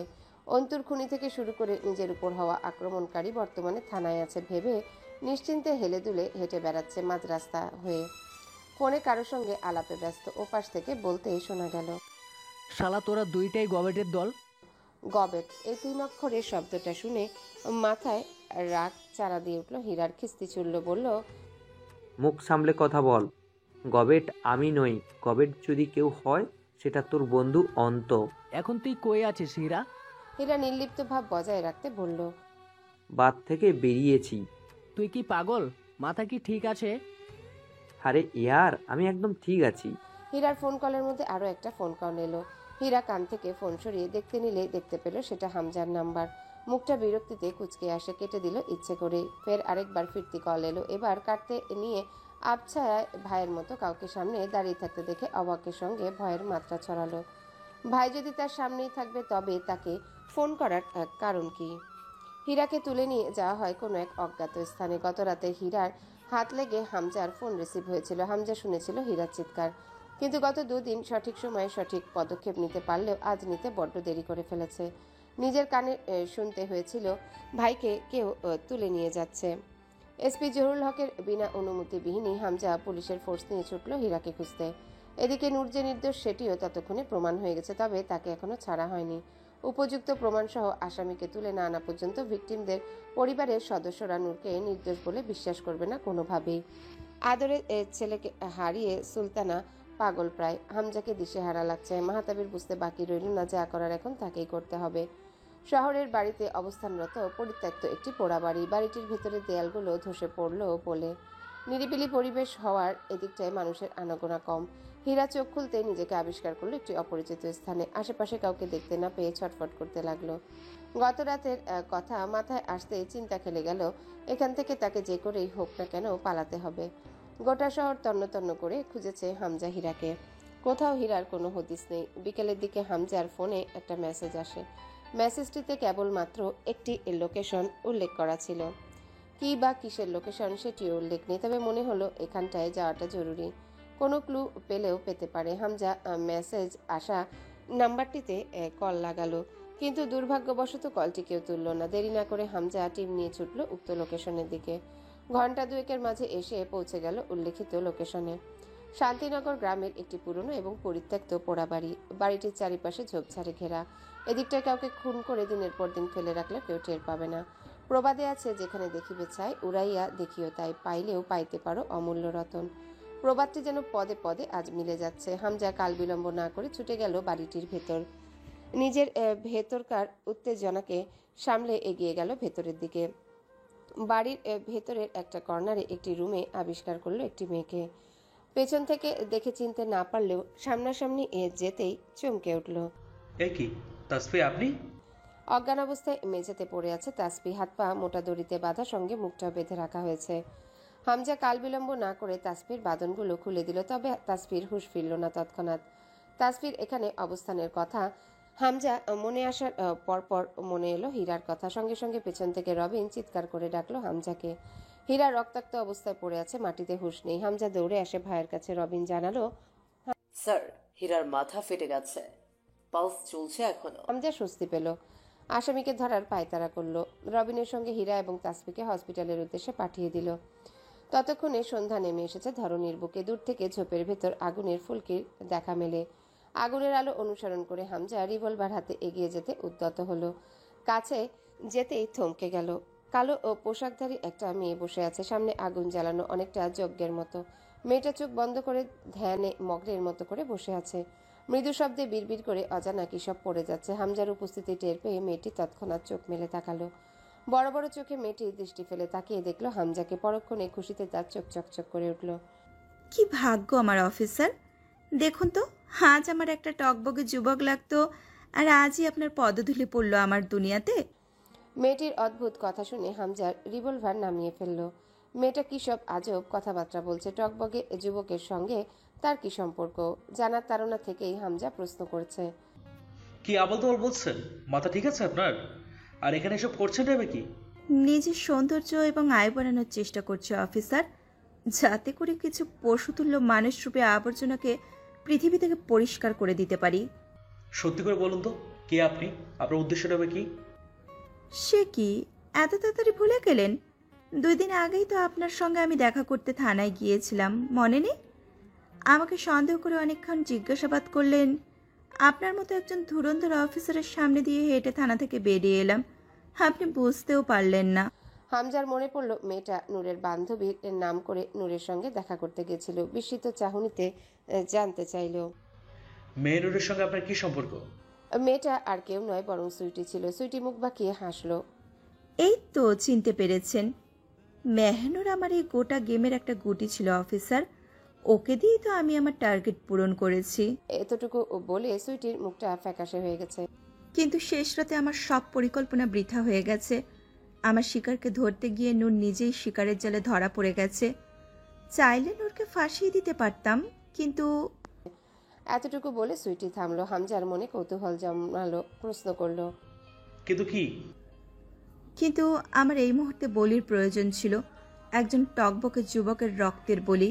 হামজার মনে হতে লাগলো সেই সব স্বপ্নে দেখছে, নয়তো নিজে নিজে বিভ্রমে ঢুকে উল্টাপাল্টা বকছে। বর্তমান ডিজিটাল যুগে কেউ এসব আজগুবি কথা বিশ্বাস করবে না। মেডিকেল সায়েন্সে যেমন এসবের প্রমাণ নেই, তেমনি প্রশাসনও মানতে চাইবে না। তাহলে এবার উপায় কি? সুইটিকে ধরবেই বা কী করে? সে তো একজন ভয়ঙ্কর কালো জাদুকর্ণী। দেখে স্পষ্ট বোঝা যাচ্ছে এর সঙ্গে নিশ্চয়ই শয়তানের যোগ সংযম আছে। তীক্ষ্ণ বুদ্ধিদীপ্ত হামজা মুহূর্তে চিন্তিত এবং নিরুপায় হামজাতে পরিণত হলো যেন। জীবনে কখনো আল্লাহকে ঠিকভাবে ডাকেনি, আজ সাহায্যের আশায় ডাকতে চাইলো। হামজা সুইটিকে প্রশ্ন করলো, হীরাকে কেন তুলে এনেছেন? ওর অপরাধ কি? সুইটি কাটকাট গলায় জবাব দিল, কারণ হীরা ওইসব ছেলেদেরই একজন যারা মেয়েদের সম্মান করতে জানে না, বিশ্বাসের সুযোগ নিয়ে পরিবারের মানুষদের ঠকায়। তাদের ধরে আনার অধিকার আপনি কোথায় পেলেন? তাদের ঠিক করার কিংবা শাস্তি দেওয়ার দায়িত্ব পরিবার এবং প্রশাসনের, আপনার না। দিল। সুইটি তাচ্ছিল্যের সহিত শয়তানি হাসি হাসলো, অতঃপর জোরে চিৎকার করে উঠল, ব্যাস, অনেক প্রশাসনের পা চেটেছেন। আপনাদের মতো স্বার্থলোভী প্রশাসনের কাছে আমাদের মতো গরিবদের কোনো দাম নেই, বিচার পাওয়ার প্রয়োজনীয়তা নেই। সেই দিন কোথায় ছিল আপনার এই প্রশাসন, যেদিন শহরের ধনী বাপের আদরের দুলালেরা আমাকে একলা পেয়ে আমার এই শরীরটাকে নিজেদের লালসা মেটাতে ছিন্ন ভিন্ন করেছিল? তাদের জন্য সেই দিন আমার অসুস্থ বাপকে আমার চিন্তায় ধুকে ধুকে মরতে হয়েছিল। আমার গরিব অসুস্থ বাপটা আমাকে খুঁজে না পেয়ে সাহায্যের জন্য থানায় গিয়েছিল। আমাকে খুঁজে বের করা তো দূরের কথা, তারা সেই দিন আমার অসুস্থ বাবাকে ঘাড় ধাক্কা দিয়ে বের করে দিয়েছিল। যতদিনে আমি আমার বাবার কাছে যাই ফিরে, ততদিনে অনেক দেরি হয়ে যায়। অতঃপর সভ্য সমাজ থেকে হারিয়ে আমার আশ্রয় হয় এক শয়তান পূজারী তান্ত্রিকের নিকট। সেখান থেকে আমার মনে স্পৃহা জন্মে আমি আমার বাবার মৃত্যুর প্রতিশোধ নেব, তা সে যে করেই হোক। পৃথিবীর কোনো শক্তি আমাকে আটকাতে পারবে না। হামজার রিভলভার সুইটির দিকে তাক করে বলল, কিন্তু আপনাকে সেই সুযোগটা আমি দিচ্ছি রে সুইটি। ভালোই ভালো আত্মসমর্পণ করুন বলছি, অন্যথায় আমি গুলি চালাতে বাধ্য হব। অযথা বৃথা চেষ্টা করবেন না অফিসার। আপনার হাতে এখন আর সেই পরিমাণ পর্যাপ্ত সময় নেই, কারণ নিজের ভাইয়ের হয়ে আজকের বলিতে আপনাকেই চড়াতে হচ্ছে যে। কিছু বুঝে ওঠার পূর্বেই হামজা নিজের চারিপাশে কালো ধোঁয়ার উৎপত্তি লক্ষ্য করল এবং মুহূর্তের ব্যবধানের সঙ্গে সঙ্গে মাটিতে লুটিয়ে পড়ল। নিগুড়ো কালো পরিবেশ, বাসায় বিদ্যুৎ নেই, বাহিরে ফোঁটা ফোঁটা বৃষ্টি পড়ছে। পুরো বাসায় কেবল একজন মানুষ, তাও তাসফি। এই একাকিত্ব তার বড্ড বিরক্তিকর হলেও অপেক্ষা করতে ভালো লাগে। এক প্রকার বেদনাদায়ক সুখের সন্ধান মিলে। বাসা অন্ধকার হতেই মশার উৎপত্তি বাড়ে। মশা তাড়ানোর সঙ্গে অপেক্ষমান মানুষটিকে বকাঝকা করে। ফোনের ফ্ল্যাশ জ্বালানোর ছলে সময় দেখে নেয় রাত 11:30 বাজতে চলেছে। আশ্চর্য, লোকটা কি আজকে আসবে না নাকি? বিরক্ত বোধ করলো তাসফি। কিয়ৎক্ষণ সময় অতিবাহিত হওয়ার পর মুহূর্তে কলিং বেল বেজে ওঠে। তাসফি বুঝলো অপেক্ষার অবসান ঘটল। তবে দরজা খুলে দিতে কাউকে দেখতে পায় না। তাসফি ভাবলো হয়তো কোনো বাচ্চা ছেলে মেয়ে দুষ্টুমি করে বেল দিয়েছে ভেবে দরজা আটকে দিতে যায়। তখনই একজন ফুলের তোড়া হাতে হুট করে সামনে এসে চমকে দেয় তাকে।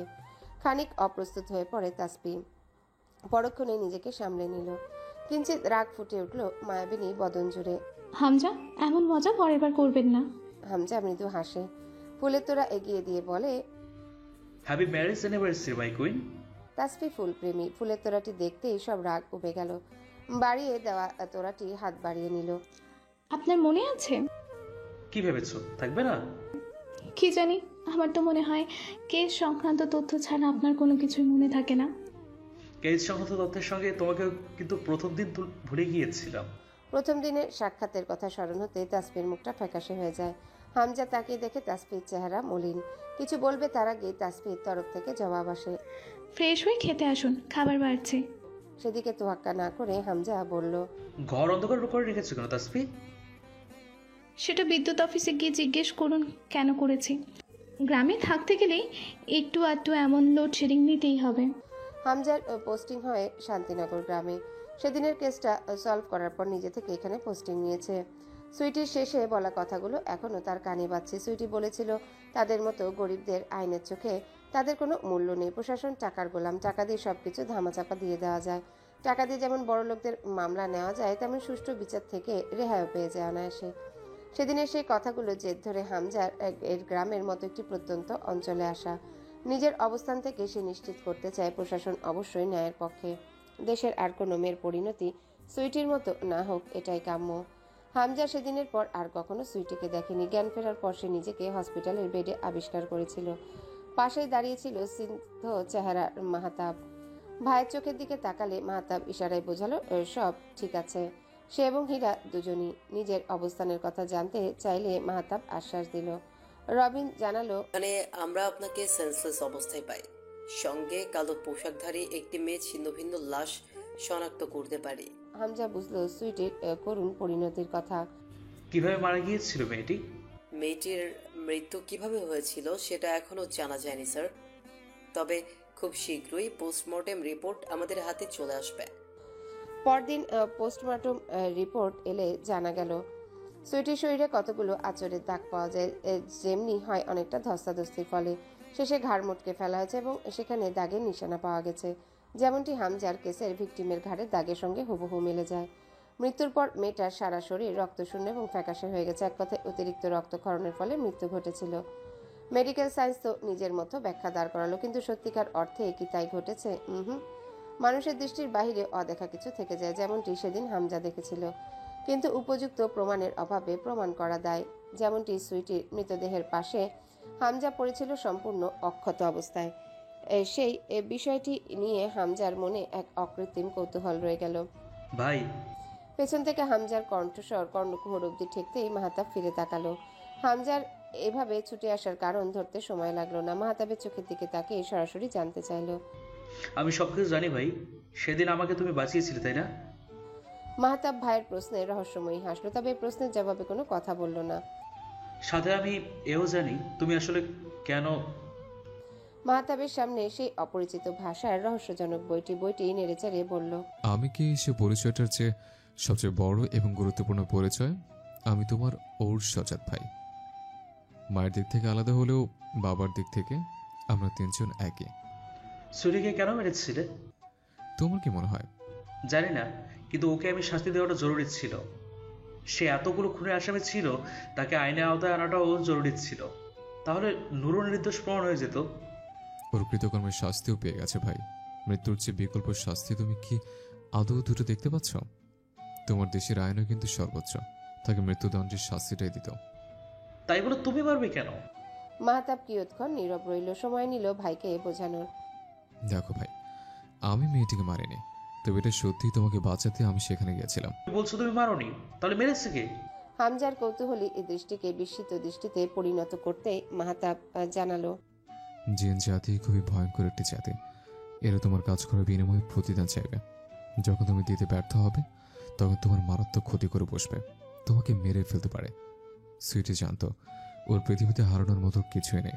নিজের বাবার মৃত্যুর প্রতিশোধ এবং নিজের উপর হওয়া অন্যায়ের প্রতিশোধ নিতে সেই পথটা বেছে নিয়েছে।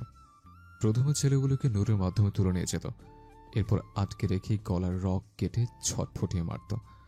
আর ঘাড়ের পেছনের দাগের রহস্য, এরপর ছেলেগুলোকে মারা গেলে তাদের মৃতদেহ জিনদের অর্পণ করত। জিনদের?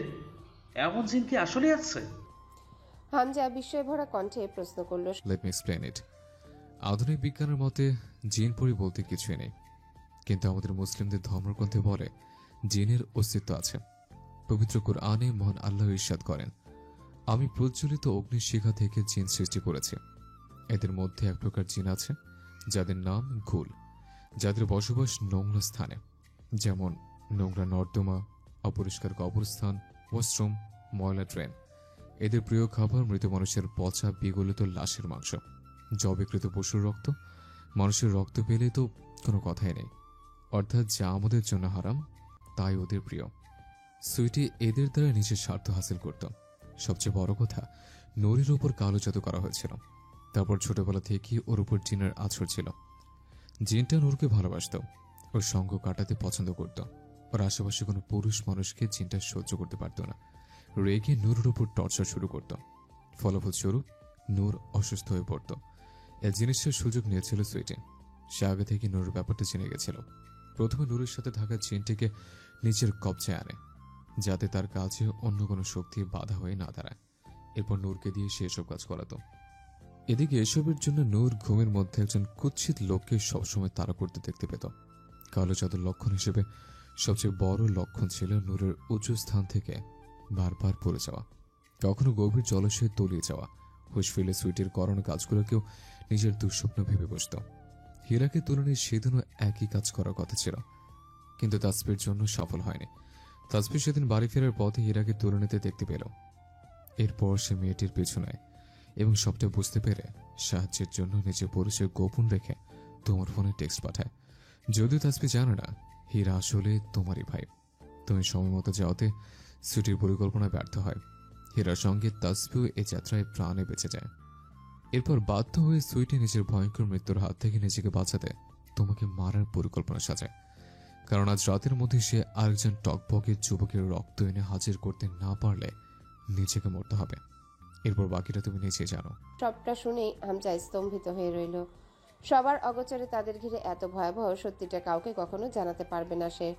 হীরাকে তুলে নেওয়ার পরপরই নূর ছাড়া পেয়ে যায় কয়েদখানা থেকে। নূরকে নিতে গোটা পরিবার সমেত আসে। নাহিদা মেয়েকে বুকে জড়িয়ে নেন। কালো জাদুকরণী সুইটির মৃত্যুর রহস্যটি রহস্যই থেকে যায়। হীরার সাক্ষ্য অনুযায়ী সুইটিকে খুনি প্রমাণিত হলে কেসটাও সেখানে ক্লোজ হয়ে যায়। একজন কালো জাদুকরণীর মৃত্যুর রহস্য খুঁজতে গিয়ে প্রশাসন নিজেদের গুরুত্বপূর্ণ সময় অপচয় করতে চায়নি। বর্তমানে শান্তিনগর থানায় কর্মরত আছে হামজা। কেসটি বন্ধের দুটো বছর কেটে গেছে। তাসফি এখন তার অর্ধাঙ্গিনী। নিজের জীবন বাজি রেখে মেয়েটা ছেলেটাকে বাঁচিয়েছিল দেখে হামজার মা সুলতানা হামজার হয়ে তাসফির পরিবারকে প্রস্তাব রাখেন। তাসফির সঙ্গে পূর্বে ঘটে যাওয়া ঘটনার পর কোনো পরিবারই চাইছিল না তাসফিকে বউ করে ঘরে তুলতে। সেখানে হামজার মতো সৎ এবং দায়িত্বশীল পুলিশ অফিসারের বউ হওয়ার প্রস্তাব পেতে প্রত্যাখ্যান করেনি তাসফির পরিবার। হামজার পোস্টিংয়ের সুবাদে তাসফি এবং হামজা এখন শান্তিনগর গ্রামেই থাকছে। মাহতাব, হামজা এবং হীরা তাদের তিনজনের বাবা একজনই। তিনিও এত বছর বাদে ফিরে এসেছেন এবং হামজার মা সুলতানা এবং ছোট ভাই হীরার সঙ্গে শহরেই থাকছেন। আল্লামা ইকবাল আন্তর্জাতিক বিমানবন্দর। জীবনে প্রথমবার লাহোর শহরে বুকে পা রেখেছে নূর। ভাবতেই অবাক লাগছে, এখন থেকে এটাই হচ্ছে তার মূল ঠিকানা। স্বামীর সঙ্গে সঙ্গে নিজেরও বাড়ি। নূরকে গাড়িতে বসিয়ে রেখে মাহতাব কোথাও যেন গেছে। কিয়ৎক্ষণ বাদে ফিরে আসে হাতে একটা প্যাকেট নিয়ে। প্যাকেটটি নূরকে এগিয়ে দিতেই নূর প্রশ্নবোধক চাহনিতে তাকিয়ে রইল অর্ধাঙ্গের পানে। কি আছে এতে? তুমি এতক্ষণ মনে মনে যেটা খুঁজছিলে। নূর এক পলক তাকিয়ে মাহতাবের থেকে দৃষ্টি সরিয়ে নেয়। গাড়ি চলতে থাকে তাদের গন্তব্যের উদ্দেশ্যে। মাহতাবের নানা নানি প্রথমবার লাহোরে তাদের নাত বইয়ের জন্য অপেক্ষার প্রহর গুনছে। নূর প্যাকেট খুলে দেখলো প্যাকেটে অনেকগুলো আচার। নূর চমকে তাকালো পাশের মানুষটার দিকে। মাহতাব আগে থেকে নূরের দিকে তাকিয়েছিল অর্ধাঙ্গিনীর প্রতিক্রিয়া লক্ষ্য করবে বলে। আচার? তুমি বুঝলে কি করে আমার আচার খেতে ইচ্ছে করছিল? আমার বউয়ের ইচ্ছে আমি বুঝবো না? তাই তুমি আমার থেকে কিছু লোক হলে আমি ঠিকই বুঝে ফেলবো। আমার বাবুর আম্মু। নূর বুঝলো মাহতাব বুঝে ফেলেছে তাদের ঘরে নতুন অতিথি আসার সংবাদ। ভেবেছিল একেবারে লাহোরে এসে তবেই তাকে জানাবে। অন্যথায় জেনে গেলে এ সময় অধিক জার্নির কথা ভেবে যদি মাহতাব সঙ্গে করে তাকে না আনে। মেহনুর মাহতাবের সঙ্গে লাহোরে এসেছে মাহতাবের অর্ধাঙ্গিনী রূপে। নূরকে দেখে প্রথমে মাহতাবের নানি নূরকে মাহতাবের জন্য পছন্দ করে ফেলেছিলেন। তারপরই ঘটে যায় এত সব কাহিনী। কিন্তু নিরপরাধ নূর ছাড়া পেতে তিনি মাহতাবের জন্য নূরের বাবা মায়ের কাছে প্রস্তাব রাখেন। নূরের শারীরিক অবস্থার কথা বিবেচনা করে প্রথমে রাজি হননি। বছর ঘুরতে মাহতাবের সংস্পর্শে নূরকে ধীরে ধীরে সুস্থ হতে দেখে তারাও একসময় বুঝে ফেলেন নূরের জন্য মাহতাবের চেয়ে ভালো দ্বিতীয় কোনো পাত্র হয় না। বাড়ি পৌঁছাতে পৌঁছাতে তাদের রাত 10টা পেরিয়ে যায়। মাহতাবের নানা নানি বহুদিন পর নাতি এবং নাত বউকে পেয়ে বেজায় খুশি। নানি নূরকে জড়িয়ে ধরলেন। ফ্রেশ হয়ে খাওয়া দাওয়া করতে করতে রাত 12টা নাগাদ বেজে যায়। অতিরিক্ত জার্নির ফলে নূর বিছানায় গা এলিয়ে দিতেই ঘুমিয়ে পড়ে, কিন্তু মাহতাব ঘুমায়নি। তার জন্যে এই জার্নিটা অতি সামান্য। এখানে আসার পর তার সবচেয়ে বড় কাজ নিজের মায়ের সঙ্গে দেখা করা। নূর ঘুমোতে নূরের কপালে ঠোঁটের পরশ বুলায় মাহতাব। অতঃপর পা বাড়ায় কাঙ্ক্ষিত স্থানে নিজের মায়ের কাছে। তাদের বংশধর আসতে চলেছে, খবরটা মাকে কখন জানাবে? আর যে তর্স হয়েছে না।